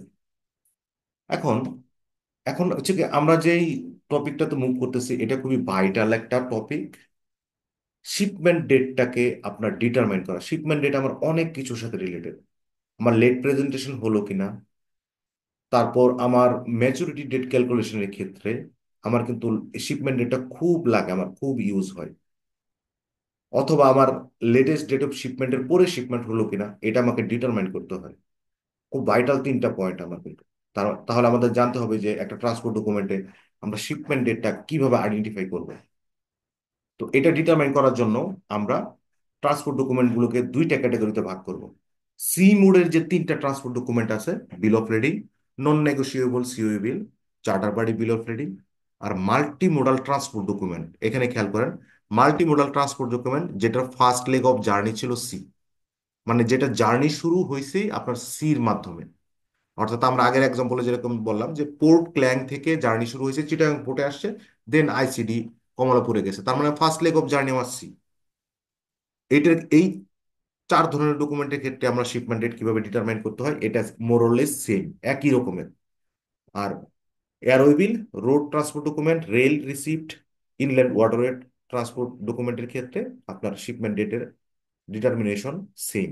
তাহলে আমরা দুইটা ক্যাটাগরিতে ভাগ করে আমরা এই করবো। ফার্স্ট হচ্ছে আমার সি মোডের ক্ষেত্রে আমার যেগুলো আছে bill of lading, non negotiable sea bill, charter party bill of lading, multimodal transport document যেটার ফার্স্ট লেগ অফ জার্নি হচ্ছে সি। এখানে সবগুলার সেম, যেহেতু আমরা আর্টিকেল 20 ধরে আমরা আগাবো, মানে বিল অফ লেডিং ধরে আমরা আগাবো। বিল অফ লিডিং এ দেখেন আপনার আর্টিকেল 20 এর 2 তে যদি আপনি যান, ওইখানে স্পেসিফিক্যালি বলা আছে a bill of lading however named must appear to indicate that the goods have been shipped on board a named vessel at the port of loading stated in the credit। তার মানে আমার একটা বিল of lading এর তিনটা জিনিস অবশ্যই অবশ্যই থাকতে হবে: শিপড অন বোর্ড, মানে goods have been shipped on board on a named vessel at the port of loading stated in the credit. Normally আপনারা এইরকম ফিল্ড দেখবেন বিল অফ রিডিং এর ক্ষেত্রে। এখানে প্রি কেরিয়াস বাই থাকে, প্লেস অফ রিসিপ্ট থাকে, ocean vessel থাকে, port of loading, port of discharge and place of ডেলিভারিও থাকতে পারে। তাহলে দেখেন আমার দুইটা জিনিস কিন্তু আপনি এখানে আইডেন্টিফাই করে ফেলতে পারতেছেন। নেমড ভেসেল, এই যে নেমড ভেসেল এখানে দেওয়া আছে। At the port of loading stated in the credit, আপনি এখানে পোর্ট অফ লোডিং পেয়ে গেলেন। যদি ক্রেডিটে যে পোর্ট অফ লোডিং এর কথা বলা আছে, যেমন পোর্ট ক্ল্যাং কিন্তু এখানে মেনশন করা নাই। তার মানে এটা ডিসক্রিপেন্ট। আমার যে ক্রেডিটে যে আমি পোর্ট অফ লোডিং এর কথা বলছি সেটাই এখানে মেনশন থাকতে হবে, বিল অফ লোডিং এ ইন্ডিকেশন থাকতে হবে। তার মানে দুইটা রিকোয়ারমেন্ট কিভাবে ফুলফিল হয় এটা আমরা পেয়ে গেলাম। এবং শিফট অন বোর্ড, মানে অন বোর্ড হয়ে যাত্রা যে শুরু হয়েছে এটা আমি কিভাবে ডিটারমাইন করব, এটার উপর মূলত বেস করে আপনি ডিটারমাইন করবেন যে আসলে শিপমেন্ট ডেটটা কি হবে। তাহলে বিল অফ লিডিং এ আপনার কিভাবে shift on board A named vessel at the port of loading stated in the credit indication থাকতে পারে বাই প্রি প্রিন্টেড ওয়ার্ডিং, অথবা সেপারেট একটা অন বোর্ড নোটেশনের মাধ্যমে আলাদা স্ট্যাম্প দিয়ে আপনার ইন্ডিকেশন থাকতে পারে যে কবে শিপমেন্টটা হয়েছে, অন বোর্ড হয়েছে, কোন পোর্ট থেকে হয়েছে, কোন ভেসেলের মাধ্যমে হয়েছে, এরকম ইন্ডিকেশন থাকতে পারে। এখন আসেন, মানে দুইটা অপশন, একটা হচ্ছে অনবোর্ড নোটেশনের মাধ্যমে আর একটা প্রি প্রিন্টেড ওয়ার্ডিং এর মাধ্যমে। প্রথম হচ্ছে প্রি প্রিন্টেড, এটাকে বলা হয় আমাদের বিল অফ লেডিং কে দুই ভাবে, এই ক্ষেত্রে দুই ধরনের বিল অফ লেডিং আছে। একটা হচ্ছে pre printed bill of lading, আর একটা receipt for shipment bill of lading, এরকম বলা হয়। তো প্রি প্রিন্টেড বিল অফ লেডিংটা কি? এই ট্রান্সপোর্টেশনের বেসিক নেচারটা হচ্ছে আগে প্রথম অনবোর্ড হয় গুডটা ভেসেলে, অনবোর্ড হওয়ার পর দেন হচ্ছে আপনার বিল অফ লেডিং ইস্যু হয়। তো বিল অফ লেডিংটা যখন ইস্যু হয় তখন বাই ডিফল্ট ওই বিল অফ লেডিং এ শিপড ওয়ার্ডটা থাকে, অথবা অন বোর্ড ওয়ার্ডটা থাকে, অথবা শিপড অন বোর্ড ওয়ার্ডটা থাকে। এটা দ্বারা আপনি ইন্ডিকেশন পান যে already the goods has already been shipped on board and the journey has already been started from the port of discharge to the port of destination, sorry, port of loading to the port of discharge। এরকম আপনি indication, specific indication আপনি পেয়ে যাচ্ছেন pre printed bill of লেডিং। যখন এরকম শিপড bill of লেডিং থাকে তখন issue ডেটটাকেই শিপমেন্ট ডেট হিসেবে ধরা হয়, ওইটা ধরে আপনি সমস্ত কাজ করবেন। দেখেন এখানে কিন্তু শিফট কথাটা আছে, তার মানে আপনি একটা ইন্ডিকেশন পেয়ে গেছেন যে গুডসটা অন বোর্ড হওয়ার পরে বিল অফ লেডিং ইস্যু হয়েছে। তার মানে বিল অফ লেডিং এর যে ইস্যু ডেটটা আছে, এই ইস্যু ডেটটাকেই আপনি শিপমেন্ট ডেট হিসেবে ধরে আদার্স যাবতীয় কাজ আপনি করবেন। যদি এরকম ইস্যু ডেট আছে বাট এটা থাকার পরেও আপনি শিফট বিল অফ লেডিং আপনার প্রেজেন্ট হয়েছে, ইস্যু ডেট আছে বাট সেপারেট একটা অন বোর্ড নোটেশন আছে, আলাদাভাবে আবার আলাদা করে সিল দিয়ে শিপড অন বোর্ড ডেটেড দেওয়া আছে, তখন কিন্তু এই ইস্যু ডেটটা আর শিপমেন্ট ডেট হিসেবে কাউন্ট হবে না। ওই শিপড অন বোর্ড যে সিলটা আছে, ওই সিলে যে ডেটটা দেয়া আছে, ওই ডেটটাকে আপনি শিপমেন্ট ডেট হিসেবে কাউন্ট করবেন। ওই শিপমেন্ট ডেটটা ইস্যু ডেটের আগেও হতে পারে, পরেও হতে পারে, ডাজন্ট ম্যাটার। ওই শিপড অন বোর্ড নোটেশনে যে ডেটটা আছে ওইটা ধরেই আপনি যাবতীয় ক্যালকুলেশন করবেন, maturity date, latest date of শিপমেন্টের ভিতরে শিপমেন্ট হয়েছে কিনা, প্রেজেন্টেশন পিরিয়ড ঠিক আছে কিনা, অর্থাৎ লেট প্রেজেন্টেশন হয়েছে কিনা, এটা আপনি ডিটারমাইন করবেন। বেসিক জিনিস হচ্ছে আপনার অনবোর্ড নোটেশনটা যে কোনো জায়গায় থাকতে পারে, স্পেসিফিক ফিল্ডেও থাকতে পারে, বিল অফ লেডিং এর যে কোনো জায়গায় আপনার থাকতে পারে, ডাজন্ট ম্যাটার। আর সেকেন্ড ইস্যু হচ্ছে receipt for shipment bill of lading অথবা onboard notation bill of lading. আমরা আগে বললাম shipped onboard bill of lading, আর সেকেন্ড ক্যাটাগরি হচ্ছে receipt for shipment bill of lading. এটা কিরকম হয়?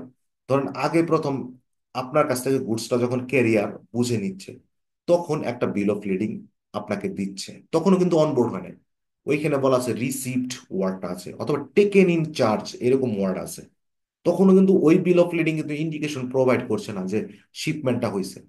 তো আলটিমেটলি যখন গুডসটা শিপড অন বোর্ড হয়, যখন জাহাজে উঠে, তখন শিপড অন বোর্ড একটা নোটেশন আলাদা করে, বা অথবা অন বোর্ড নোটেশন আলাদা করে স্ট্যাম্প করে, অথবা প্রি প্রিন্টেডের মাধ্যমে আলাদা করে একটা ইন্ডিকেশন প্রোভাইড করা হয় বিল অফ লেডিং এ।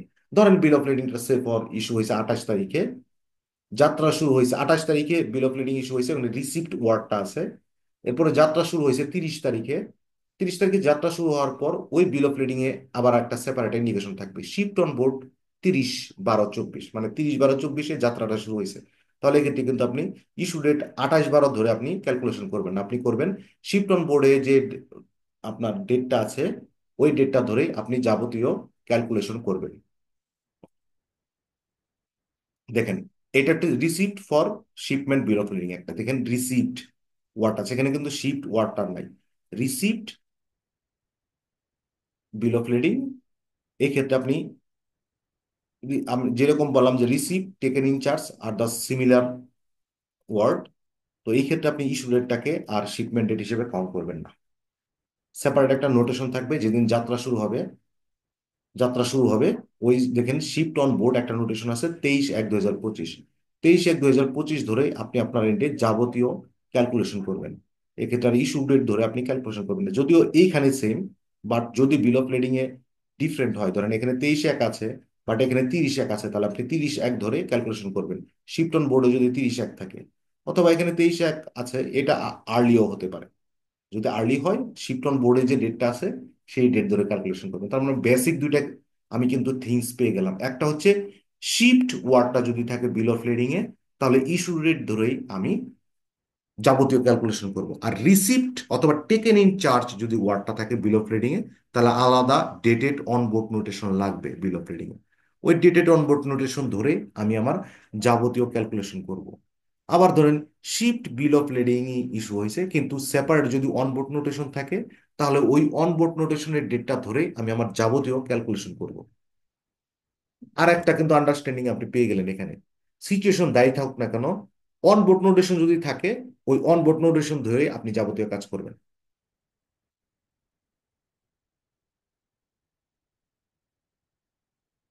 এখন বেসিক আমরা একটা আন্ডারস্ট্যান্ডিং ধরে আমরা আগাই সামনের এক্সাম্পল গুলো বোঝার জন্য।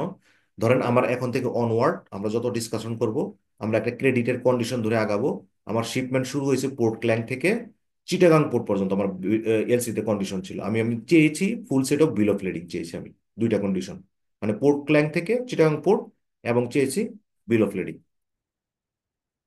এখন প্রি ক্যারিয়েজের যে আপনার প্রি ক্যারিয়েজের মিনিংটা কি?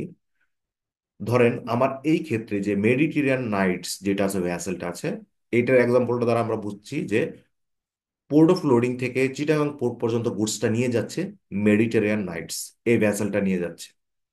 আর যখন প্রিকেরিয়াস বায়ে কোনো ভ্যাসেলের নাম থাকে, অথবা বাই ট্রাক থাকতে পারে, বাই ট্রেন থাকতে পারে, তখন এটা ইন্ডিকেশন প্রোভাইড করে যে পোর্ট অফ লোডিং পর্যন্ত গুডসটা কোন ক্যারিয়েজের মাধ্যমে আপনি আনছেন।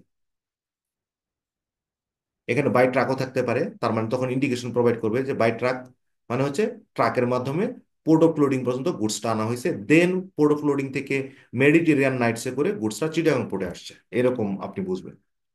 এক্ষেত্রে প্লেস অফ রিসিপ্ট ফুলফিল থাকতেও পারে, নাও থাকতে পারে। বাট প্রিকেরিয়াস দেন আমরা এই এক্সাম্পলের ক্ষেত্রে ধরেই কোনো প্রিকেরিয়াস কন্ডিশন নাই বিল অফ লেডিং এ। এই ক্ষেত্রে ধরেন আপনার প্লেস অফ রিসিপ্ট আর পোর্ট অফ লোডিং সেম আছে, কোনো প্রিকেরিয়াস কন্ডিশন নাই। এক্ষেত্রে ধরেন আপনার place of receipt, port of loading দুইটা আলাদা, কিন্তু কোনো প্রিকেরিয়াস কন্ডিশন কন্ডিশন নাই। মানে এই এক্সাম্পলে আমাদের বেসিক আন্ডারস্ট্যান্ডিং হচ্ছে বিল অফ লিডিং এ কোনো ধরনের কোনো প্রিকেরিয়াস কন্ডিশন দেয়া নাই। যদি না থাকে, যদি কোনো প্রিকেরিয়াস কন্ডিশন না থাকে, যেমন এইখানে দেখেন কোনো প্রিকেরিয়াস কন্ডিশন নাই এবং শিফট বিল অফ লেডিং আপনার ইস্যু হয়েছে, তাহলে আপনি ইস্যু ডেটটাকেই আপনি শিপমেন্ট ডেট হিসেবে কাউন্ট করবেন।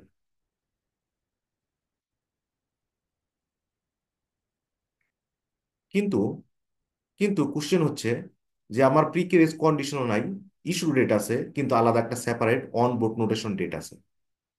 তখন কিন্তু আপনি শিপড অন বোর্ডে যে ডেটটা আছে এটাকে আপনি শিপমেন্ট ডেট হিসেবে কাউন্ট করবেন। অর্থাৎ ইস্যু হয়েছে আমার শিপড বিল অফ লেডিং ইস্যু হয়েছে, আমি স্বাভাবিকভাবে ধরতাম ইস্যু ডেটটাকে শিপমেন্ট ডেট ধরতাম, অর্থাৎ 30/12-কে শিপমেন্ট ডেট হিসেবে ধরতাম। কিন্তু আলাদা সেপারেট শিপড অন বোর্ড নোটেশনের একটা ডেট দেওয়া আছে 28/12/24, তাহলে আমার ক্যালকুলেশন স্টার্ট হবে 28/12/24 থেকে, মানে 28/12/24টাকেই আমি শিপমেন্ট ডেট হিসেবে কাউন্ট করব। সেপারেট নোটেশন যদি থাকে, সেপারেট নোটেশন থাকলেই সেপারেট নোটেশনের ডেটটাই আমার বিল অফ শিপমেন্ট ডেট হিসেবে কাউন্ট হবে। দেখেন, আর যদি কোনো পিকের এস কন্ডিশন নাই কিন্তু টেকেন ইন চার্জ অথবা রিসিপ্ট ফর শিপমেন্ট এরকম ইন্ডিকেশন প্রোভাইড করা আছে বিল অফ ট্রেডিং এ, তখন আলাদা একটা অনবোর্ড নোটেশন লাগবে।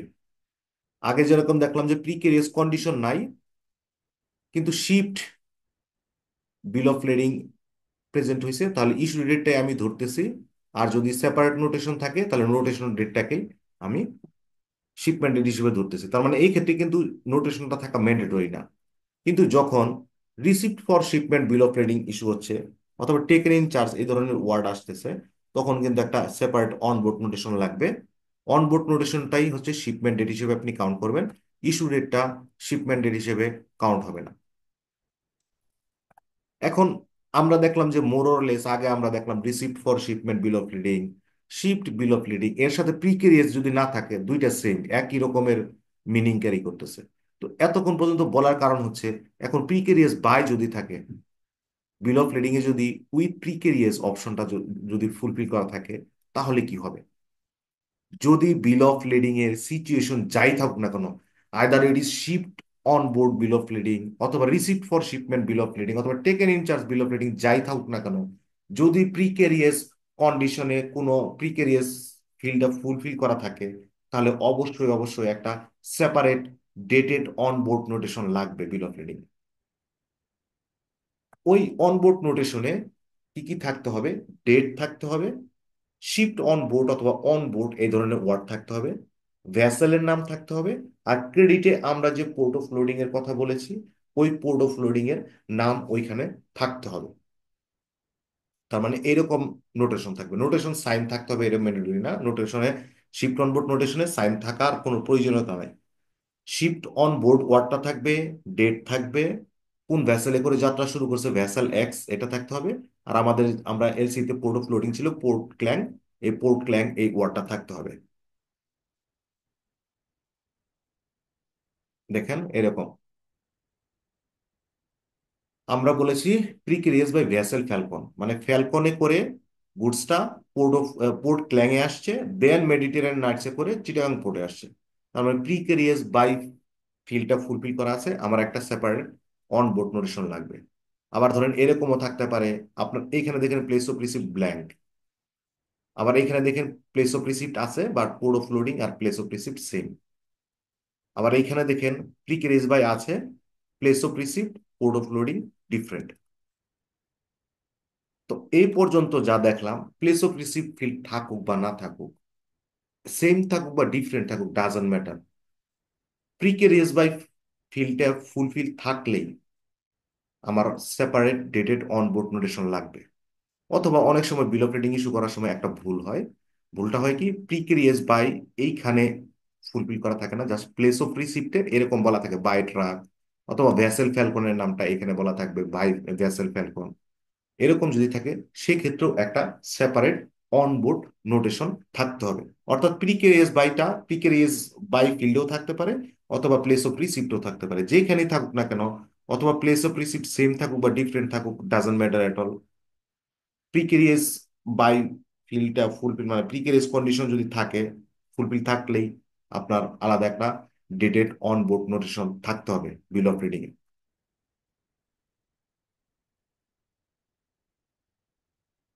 এই জিনিসটাই বললাম, যে আপনার ডেটেড অন বোর্ড নোটেশন থাকতে হবে, নেম অফ দ্য ভেসেল থাকতে হবে, port of loading stated in the credit, এটা থাকতে হবে। এই দেখেন, এই এক্সাম্পলটা দেখেন, আমার এইখানে প্রিকেরিয়াস বাই অপশনটা আমার ফুলফিল করা আছে, ভ্যাসেল ফ্যালকন মেনশন করা আছে। তার মানে এই ক্ষেত্রে যদিও শিফট বিল অফ লেডিং প্রেজেন্ট হয়েছে, আমার সেপারেট একটা অন বোর্ড নোটেশন থাকতে হবে। ক্লিন অন বোর্ড ওয়ার্ডটা রাখছে, দেন ডেটটা রাখছে, মেডিটেরিয়ান নাইটস আমার এই যে মেইন ভ্যাসেল, ভ্যাসেলের নামটা রাখছে, আর পোর্ট অফ লোডিং যেটা পোর্ট ক্ল্যাং, এই পোর্ট ক্ল্যাং এর নামটা রাখছে। তার মানে প্রিকেরিয়াস বাই ফিল্ডটা যদি ফুলফিল না থাকে, তাহলে আমার অনবোর্ড নোটেশন লাগতেও পারে, নাও লাগতে পারে। কিন্তু প্রিকেরিয়াস বাই অপশনটা যদি ফুলফিল থাকে, তাহলে অবশ্যই অবশ্যই আমার একটা ডেটেড অনবোর্ড নোটেশন লাগবে, যেখানে অবশ্যই অবশ্যই ভেসেলের নাম থাকতে হবে, অবশ্যই অবশ্যই আমার পোর্ট অফ লোডিং যেটা ক্রেডিটে মেনশন করা আছে, ওই পোর্ট অফ লোডিং এর নামটা এখানে থাকতে হবে। আর এই অনবোর্ড নোটেশনের ডেটটাই আপনি শিপমেন্ট ডেট হিসেবে কাউন্ট করে দেন ফার্দার সমস্ত ক্যালকুলেশন করবেন।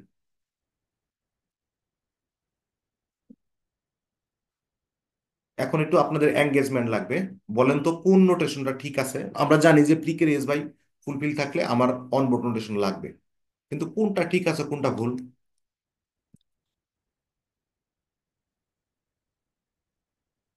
কেউ একজন হেল্প করেন। আল্লাহ, আছে তো সবাই না?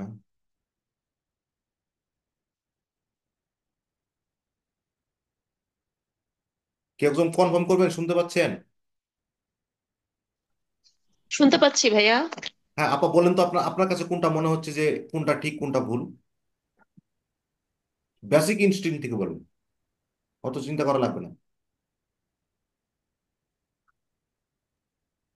দ্বিতীয় নাম্বারটা ঠিক আছে, প্রথম নাম্বারটা ভুল। কেন মনে হচ্ছে প্রথম নাম্বারটা ভুল? প্রথম নাম্বারটা হচ্ছে প্রি ক্যারিজ যেটা ছিল এটা তো মূল ভেসেল না, এটা হচ্ছে ফ্যালকন ভেসেল। আর পরেরটাতে যেটা আছে ওইটা হচ্ছে যে মূল ভেসেল যেটা আছে সেটাই দেওয়া আছে। থ্যাংক ইউ মনির ভাই, আমার স্যাটিসফ্যাকশন লেভেলটা বেড়ে গেল। থ্যাংক ঠিক ইউ। আছে, হ্যাঁ এটাই উত্তর হবে তো, হ্যাঁ মেডিটেরিয়ান সিতে উঠে গেছে, হ্যাঁ হ্যাঁ। ঠিক আছে। এবার ইনটেন্ডেড ভেসেল, ধরেন যখন বিল অফ লেডিংটা ইস্যু হয়েছে তখন কেরিয়ার শিওর না, কেরিয়ার কোম্পানি শিওর না যে কোন ভেসেলে করে আলটিমেটলি যাত্রা শুরু হবে, সে শিওর না। জাস্ট বিল অফ লেডিং যখন ইস্যু করছে তখন ভেসেলের পাশে জাস্ট ইনটেন্ডেড ওয়ার্ডটা, একটু একটু তাজিনাপা কি বলতেছে,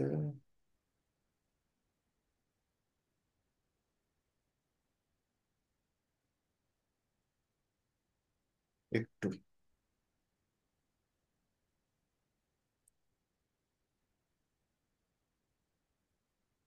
একটু হ্যাঁ, শুনতে পাচ্ছেন কেউ? তাজিনাপা মনে হয় বের হয়ে গেছে, আমাকে কি একটু কনফার্ম করবেন, সরি ডিস্টার্ব করতেছি। হ্যাঁ শুনতে পাচ্ছি। ওকে ওকে হ্যাঁ হ্যাঁ, কথা শোনা যাচ্ছে। ওকে। ধরেন আপনার যখন বিল অফ লেডিংটা ইস্যু হয়েছে তখন শিওর না আলটিমেটলি কোন ভেসেলে করে যাত্রা শুরু হবে, জাস্ট ডিটারমাইন করছে যে মেডিটেরিয়ান নাইটসে করে যাত্রাটা শুরু হবে। কিন্তু বিল অফ লেডিংটা যখন ইস্যু করছে তখন ইনটেন্ডেড ওয়ার্ডটা ইউজ করছে, মানে এখনো যাত্রা শুরু হয়নি, এখনো শিওর না মেইন ভেসেল কোনটা, জাস্ট বলছে যে মেডিটেরিয়ান নাইটসে করে যাত্রা শুরু হওয়ার সম্ভাবনা অনেক বেশি, এই জন্য ইনটেন্ডেড ওয়ার্ডটা ইউজ করছে ভেসেলের পাশে। যখন এরকম ভেসেলের পাশে ইনটেন্ডেড ওয়ার্ড অথবা সিমিলার কোনো কোয়ালিফাইং রিমার্কস থাকবে বিল অফ লেডিং এ, তখন অবশ্যই একটা সেপারেট অন বোর্ড নোটেশন লাগবে। ডাজন্ট ম্যাটার এটা শিপ বিল অফ লেডিং নাকি receipt for shipment bill of lading, doesn't matter at all. এক্ষেত্রে দেখেন, এক্ষেত্রে কিন্তু আর আপনার পোর্ট অফ লোডিং এর নাম দরকার নাই, জাস্ট শিফট ওয়ার্ডটা অথবা অন বোর্ড ওয়ার্ডটা অথবা শিফট অন বোর্ড ওয়ার্ডটা থাকতে হবে, ডেটটা থাকতে হবে, আর জাস্ট মেইন ভ্যাসেলটার নাম থাকতে হবে, যেই ভ্যাসেলে করে আলটিমেটলি যাত্রাটা শুরু হয়েছে। এটা মেডিটেরিয়ান নাইটসও হতে পারে, অথবা সেপারেট যদি অন্য কোনো ভ্যাসেল চেঞ্জ হয় তাহলে ওই ভ্যাসেলের নামও নামটা এখানে থাকতে হবে। ও সরি, মেইন ভ্যাসেলের নামটা থাকতে হবে, পোর্ট অফ লোডিং এর নাম এখানে মেনশন করার দরকার নাই অন বোর্ড নোটেশনে। আর একটা জিনিস যেটা আগে বলা দরকার ছিল, শিপড অন বোর্ড, এটা একটা ওয়ার্ড আমরা জানি শিপড অন বোর্ড, আবার laden on board, clean on board, এগুলো সব similar word, similar meaning carry করে। মানে একটা রিমার্কসের ভিতরে আপনি যখন শিপড ওয়ার্ডটা পাবেন অথবা অন বোর্ড ওয়ার্ডটা পাবেন, তখন এইটা মিনিং করে যে it is shipped on board, মানে অন বোর্ড অথবা শিপড, এই দুইটা ওয়ার্ডে যে কোনো একটা থাকলে হবে রিমার্কসের ভিতরে। ইনটেন্ডেড আমরা যেমন ভেসেলের ক্ষেত্রে, এখানে এটা আসলো কেন? আচ্ছা আচ্ছা, একটু এটা ভুল হয়ে গেছে, সরি।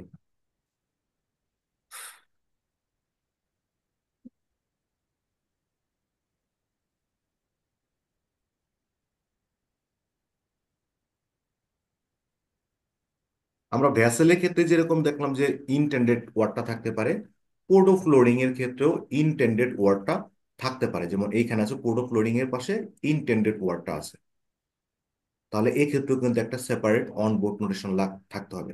তবে এই অন বোর্ড নোটেশনটা ওইটার চেয়ে একটু বড়, শিফট অন বোর্ড ওয়ার্ডটা থাকতে হবে, ডেটটা থাকতে হবে, ভ্যাসেল নেম থাকতে হবে, এবং অ্যাকচুয়াল কোড অফ লোডিংটা থাকতে হবে। মানে এটা কোন ক্ষেত্র হতে পারে, ধরেন আপনি পোর্ট ক্ল্যাং স্পেসিফিক্যালি এলসিতে বলেন না, জাস্ট বলছেন any seaport of Malaysia, but যখন বিল অফ লেডিংটা ইস্যু হয় তখন ডিটারমাইন করছে যে পোর্ট অফ ক্ল্যাং থেকে যাত্রাটা শুরু হতে পারে, এখনো যাত্রা শুরু হয় নাই, জাস্ট ইনটেন্ডেড ওয়ার্ডটা দ্বারা এটা ইন্ডিকেশন করছে। এই জন্য আপনাকে ডিটারমাইন করার জন্য যে আমরা বলছি না goods have been shipped on board on a vessel at the port of loading stated in the credit, এরকম একটা আর্টিকেল পড়ছি না, ওই ক্ষেত্রে আমার ওইটার আন্ডারে আমাকে পোর্ট অফ লোডিংটাকে ডিটারমাইন করে দিতে হবে যে অ্যাকচুয়ালি কোন পোর্ট অফ লোডিং থেকে যাত্রাটা শুরু হয়েছে। এই জন্য shipped on board then date then vessel, then actual port of loading, এরকম ইন্ডিকেশন থাকতে হবে। শিপড অন বোর্ডের যে ডেটটা থাকবে এই ডেটটাই শিপমেন্ট ডেট হিসেবে কাউন্ট হবে, ওইটা ধরে আপনি আপনার এন্ডের সমস্ত কাজ করবেন। এইরকম ইন্ডিকেশন থাকবে। দেখেন মেডিটেরিয়ান নাইটস মেন ভেসেলের নাম বলছে, শিপমেন্ট ডেট, দেন পোর্ট প্ল্যান, আর উপরে শিপড অন বোর্ড। আবার অনেক ক্ষেত্রে এরকম ভুল হয় যে পোর্ট অফ লোডিং, আমরা এলসিতে বলেছিলাম পোর্ট ক্ল্যাং, এটা পোর্ট অফ লোডিং এর ঘরে নাই, এটা জাস্ট প্লেস অফ রিসিপ্টের ঘরে আছে পোর্ট ক্ল্যাংটা। এরকম যদি হয় তাহলে এক্ষেত্রে একটা সেপারেট অন বোর্ড নোটেশন আমার লাগবে। এই সেপারেট অনবোর্ড নোটেশনও একই রকমের রিকোয়ারমেন্ট, আপনার শিফট অন বোর্ড ওয়ার্ডটা থাকতে হবে, ডেটটা থাকতে হবে, ভ্যাসেল নেমটা থাকতে হবে, এবং অ্যাকচুয়াল পোর্ট অফ লোডিং যেটা ক্রেডিটে আপনি যেটা চেয়েছেন যদি স্পেসিফিক্যালি বলে দেন ওই পোর্টের নামটা থাকতে হবে, অথবা আপনি রেঞ্জ যদি বলেন ওই রেঞ্জের ভিতরে স্পেসিফিক কোনো পোর্ট অফ লোডিং এর নাম থাকতে হবে। ডাজন্ট ম্যাটার যে এটা আপনার receipt for shipment bill of lading না shipped on board bill of lading, doesn't matter at all. এখন এই জিনিসটা, এই ইটা আমি অনেক সময় অনেক ক্ষেত্রে ট্রাই করছি, মানে কিভাবে এটা বোঝানো যায় এই এক্সাম্পলটা, কিন্তু আমার মনে হয় না যে আমি এখনো বুঝাইতে পারবো, কারণ এটা আমি বুঝাইতে পারিনি এই ওয়ার্ডটা। বেসিক থিংস হচ্ছে অনেক সময় এরকম হয় যে মেইন ভেসেল থেকে যখন যাত্রাটা শুরু হয় তখন বিল অফ লেডিংটা ইস্যু হয় না।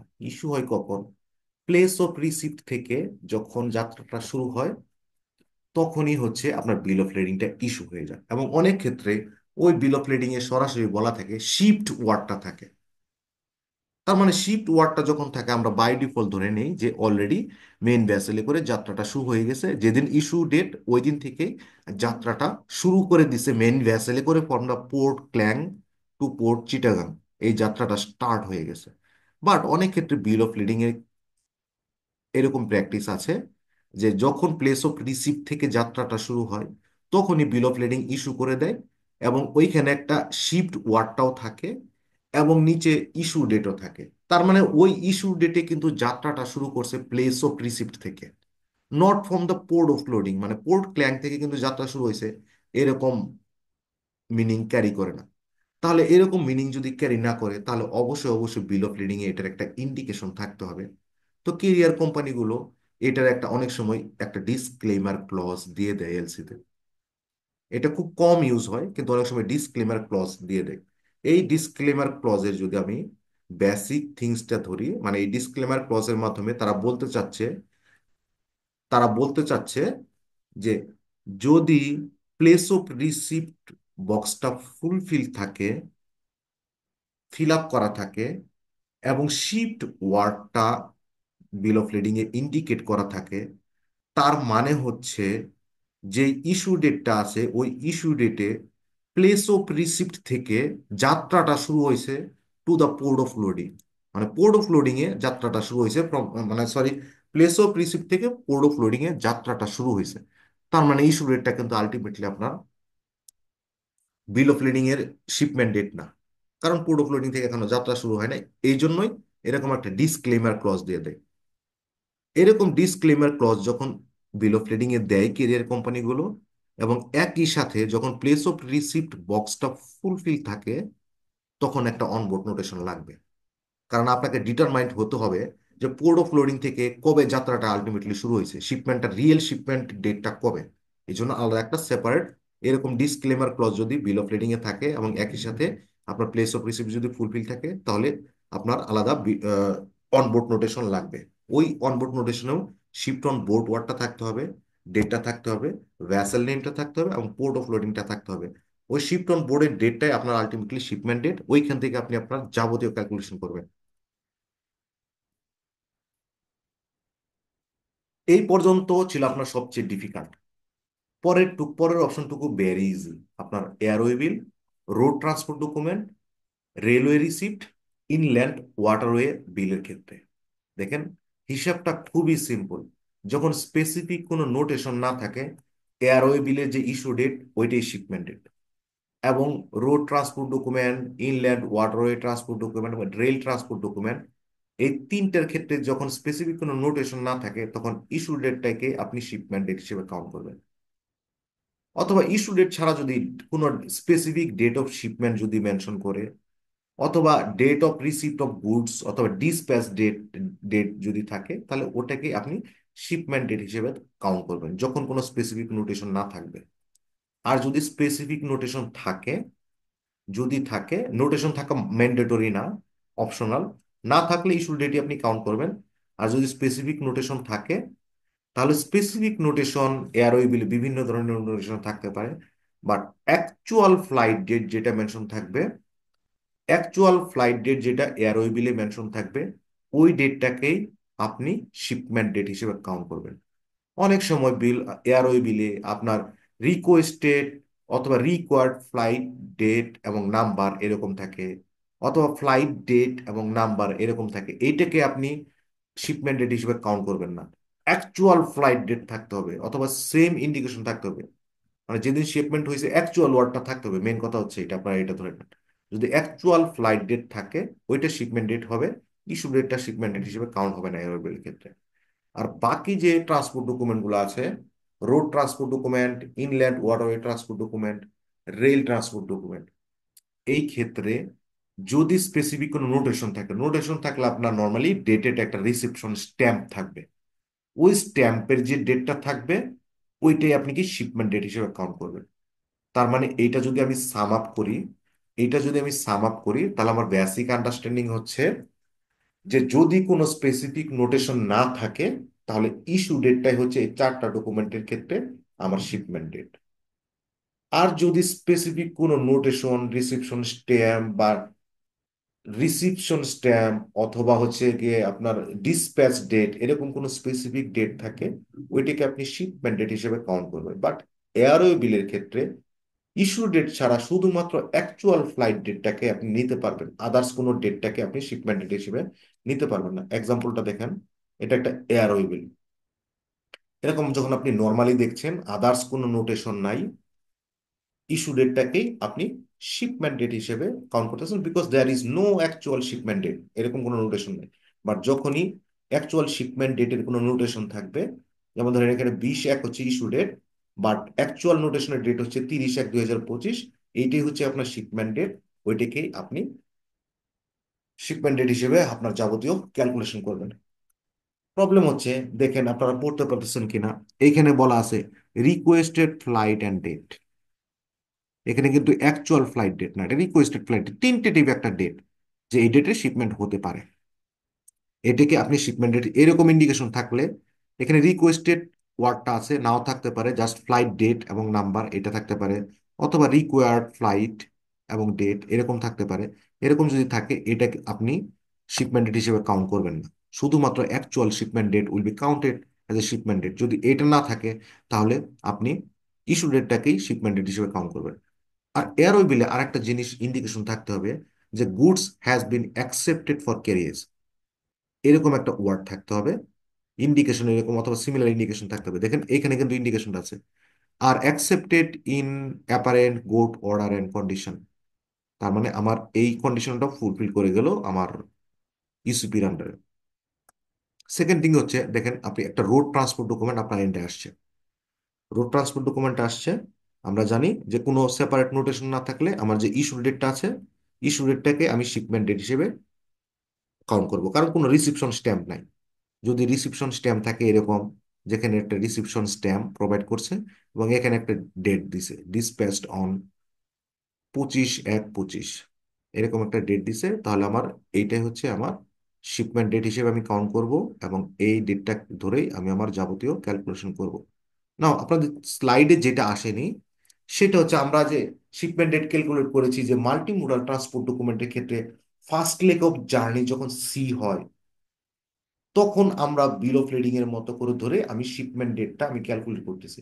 বাট প্রবলেম হচ্ছে, আমার যখন জার্নি স্টার্ট সির মাধ্যমে হচ্ছে না, অন্য কোনো মোডে হচ্ছে, আমার শিপমেন্টটা হচ্ছে, তখন আমি শিপমেন্ট ডেট কিভাবে ধরবো? তখন আপনার খেয়াল করার প্রয়োজন নাই ওইখানে রিসিপ্ট না শিপড এই ওয়ার্ডটা আছে না প্রিকেরিয়াস কন্ডিশন আছে, এইটা আপনার দেখার প্রয়োজন নাই।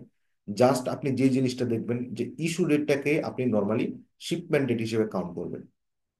ইস্যু ডেটের পাশাপাশি যদি কোনো ধরনের কোনো রিসিপশন স্ট্যাম্প দিয়ে বা ডিসপ্যাচ ডেট এরকম কোনো স্পেসিফিক স্ট্যাম্প দিয়ে বা নোটেশন দিয়ে কোনো ডেট দেওয়া থাকে, ওটাকে আপনি শিপমেন্ট ডেট হিসেবে কাউন্ট করবেন। তো আজকে ক্লাস কি কি শেষ? হ্যাঁ, ক্লাস শেষ। আজকে ক্লাসের স্লাইড সবচেয়ে বেশি এবং সময় সবচেয়ে কম লাগছে। আপনাদের কোন কোন জায়গায় কনফিউশন আছে একটু বলবেন প্লিজ।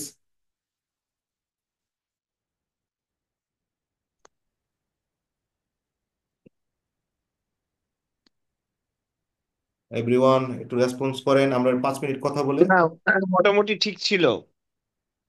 বুঝতে খুব একটা সমস্যা হয় নাই। ক্লাসটা ভালো ছিল, প্রাণবন্ত ছিল।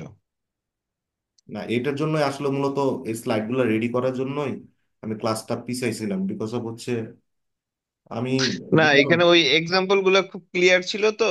তো হুম, এই জন্য একটা ব্যাপার আমার কাছে একটু কনফিউশন লাগে, যেটা হচ্ছে আসলে ইয়ের ক্ষেত্রে, যেমন এইখানে অনবোর্ড নোটেশন থাকে কিংবা হচ্ছে কোনো একটা ইয়েতে আহ, আগে বলা থাকে। তো ব্যাপারটা হচ্ছে যে আহ, ইয়েটা বিল অফ লেডিং কিংবা হচ্ছে মাল্টি মোডালের ক্ষেত্রেও কিংবা যে কোনো ইয়ে ক্ষেত্রে, এটা কি আসলে প্রথমে একবার ইয়ে হয়, মানে মানে সামওয়ান সিলেক্ট করে যেটা শিপমেন্ট হবে কিংবা ওই ডেটে ইয়ে হবে, কিন্তু পরবর্তীতে অন্য ডেটে ইয়ে হয়, এটা কি মানে একত্রে ইস্যু হয় না? এটা কি পরবর্তীতে আবার অন বোর্ড নোটেশনটা পরেও পড়তে পারে, মানে বাই হ্যান্ড বা ফ্যাক্সিমিলির মাধ্যমে হয় অনেক সময় হ্যাঁ, না?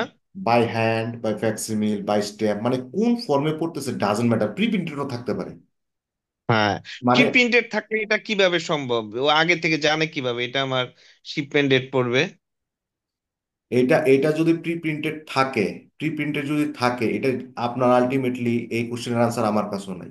কিন্তু আপনার ইউসিপি আইএসবিবি বলতেছে প্রি প্রিন্টেডও যদি থাকে, শিপড অন বোর্ড নোটেশনটা হুম। যদি প্রি প্রিন্টেডও থাকে, এটাকেও আপনাকে শিপমেন্ট ডেট হিসেবে কাউন্ট করতে হবে, ওইটাকে আপনার শিপমেন্ট ডেট হিসেবে কাউন্ট করতে হবে। বুঝতে পারছি, যে ধরে নিতে হবে আর কি এটা। হ্যাঁ, এই ব্যাপারটাই, কারণ এখানে আসলে কয়েকটা থাকে, যেমন প্লেস অফ রিসিপ্টের একটা ডেট থাকতে পারে, অনবোর্ড নোটেশন থাকতে পারে, ইস্যু ডেট থাকতে পারে। তো আমার কথা হচ্ছে যে দেখা যায় যে তার মানে আলাদাভাবে যখন শিপমেন্ট হয় তখন অনবোর্ড নোটেশনটা পরে আরেকটা অথরিটি দেয়, তাই তো? মাস্টার অথবা হ্যাঁ। হুম। মানে ক্যাপ্টেন দেয়। তবে আপনি বাই ডিফল্ট যেটা ধরে নেবেন, অন বোর্ড নোটেশন থাকলে অন বোর্ড নোটেশনের ডেটটাই শিপমেন্ট ডেট, আপনার আদার্স কোনো হ্যাঁ, পরিবর্তন করা দরকার নাই। কিন্তু প্রবলেমটা হচ্ছে যে অন বোর্ড নোটেশন কখন অবশ্যই লাগবে, এটা আপনাকে ডিটারমাইন করতে হবে যে অন বোর্ড নোটেশনটা থাকতে হবে। যেমন receipt for shipment bill of reading যখন থাকে, আমার অন বোর্ড নোটেশন আমার অবশ্যই লাগবে। প্রিকেরিয়াস বাই যখন ফুলফিল করা থাকে, তখন আমার অন বোর্ড নোটেশন লাগবেই লাগবে, এটা মিস করার কোনো আচ্ছা, সুযোগ নেই। আরেকটা ব্যাপারে, প্রি ক্যারেজে যখন ব্যাপারটা থাকে তখন তো অবশ্যই মাল্টি মোডাল বিল অফ লেডিং হবে, তাই না? হ্যাঁ, তখন multi modal bill of reading হচ্ছে, কিন্তু আলটিমেটলি আপনি multi modal bill of reading হিসেবে আপনি চেক করতেছেন কি করবেন কি করবেন না, এটা এলসি টার্মস অনুসারে আপনি ডিটারমাইন করবেন। হ্যাঁ, ওটা বুঝছি বুঝছি। হ্যাঁ, মানে তো ঠিক আছে, ক্লাসটা বিষয়টা ভালো হচ্ছে কি, ছিল। আন্ডারলাইন ট্রানজাকশনটা কিভাবে হয়েছে আমি আপনাকে বলি। এলসি যখন ইস্যু হয়েছে, বেনিফিশিয়ারি এক্সপোর্টার এবং ইম্পোর্টার ডিসাইড করছে যারা পোর্ট টু পোর্ট শিপমেন্ট হবে, এরকম ডিসাইড। হুম। বাট আলটিমেটলি যখন শিপমেন্ট ডেটটা আসছে, তখন এক্সপোর্টার একজন মাল্টিমোডাল ট্রান্সপোর্ট অপারেটরের সাথে কন্ট্যাক্ট করছে যে বস, হুম। তুমি সরাসরি door to door service provide করবা। তাহলে যখন মাল্টিমোডাল ট্রান্সপোর্ট অপারেটর একটা ডকুমেন্ট ইস্যু করবে, ওইখানে তো বাই ডিফল্ট ও যখন একটা ডকুমেন্ট ইস্যু করবে ওখানে প্লেস অফ রিসিপ্ট ফিল্ডটা থাকতে পারে, আবার প্রিকেরিয়াস হুম। বাইও থাকতে পারে। বাট হুম। মুদ্রা কথা হচ্ছে, আপনি যখন বিল অফ রিডিং চেক করতেছেন, যখন পোর্ট টু পোর্ট আপনি শিপমেন্ট চেক করতেছেন, তখন প্লেস অফ রিসিপ্ট আপনার আছে কি নাই এটা ধরে আপনি কোনো ডিসক্রিমিনেশন ধরতে পারবেন না। মানে আপনি জাস্ট দুইটা জিনিস এখানে চেক করতে পারবেন, পোর্ট অফ লোডিং এবং পোর্ট অফ ডিসচার্জ।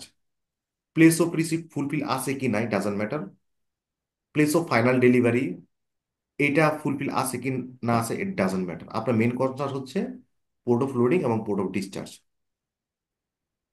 হুম, বুঝতে পারছি। যা। ঠিক আছে শিশি, থ্যাংক ইউ, হ্যাঁ ক্লাসটা এখন, ভালো ছিল। হ্যাঁ এখন একটা, মানে আর কারো কোনো কনফিউশন আছে? আল্লাহ, অনলাইন ক্লাসে সবাই থাকে কি না। না না, সবাই আছে। আচ্ছা, আছি ভাইয়া, আছি আমরা। আচ্ছা, যাক। আচ্ছা, এখন কথা হচ্ছে রমজানের ফার্স্ট উইকটা আপনারা রমজানের সাথে ইউজ টু হওয়ার জন্য আমার মনে হয় যে ব্রেক নেন, নিয়ে আমাকে, মানে আপনারা তো অফিস ডেতে মনে হয় না ক্লাস করতে পারবেন, অনেকে তারাবি টারাবি নিয়ে ইবাদত নিয়ে ব্যস্ত থাকবে।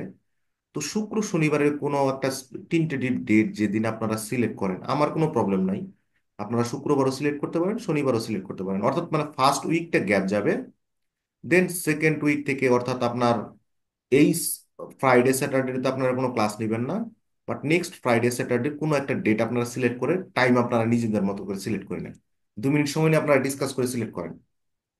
মনির ভাই, সবুজ, ফরমান ভাই, হুম, তাজ ভাই, স্যাটারডে করেন। তাজ ভাই, হ্যাঁ, স্যাটারডে যদি আমরা 2টা 3টার দিকে করি, নাকি আরো আর্লি, নাকি আরো হ্যাঁ পরে? হ্যাঁ, না না, ওই ওই তো। ওই টাইমে করা যায়, ঠিক আছে। কারণ ওই সময় ওই দুপুরবেলা সবাই বাসায় থাকে, এটা একটা বড় সুবিধা। হুম। ঠিক আছে, সবাই ভালো থাকবেন। আর এক্সাম কিন্তু কেউ দেন নাই আমার, আমি মানে কেমন জানি সবাই একটু হয়ে গেছে, উৎসাহ হারাই ফেলছে। আমার এক্সামের মার্ক লাগবে, এক্সাম। পড়া লাগবে। হ্যাঁ, তো সবাই ভালো একদম থাকবেন। দিকে রেজাল্ট খারাপ হলে কনফিডেন্স লেভেল লো হয়ে যায়। না না না, ওটা কেন না, আমি ওই রকমই, মানে আমরা ক্লাসে যেগুলো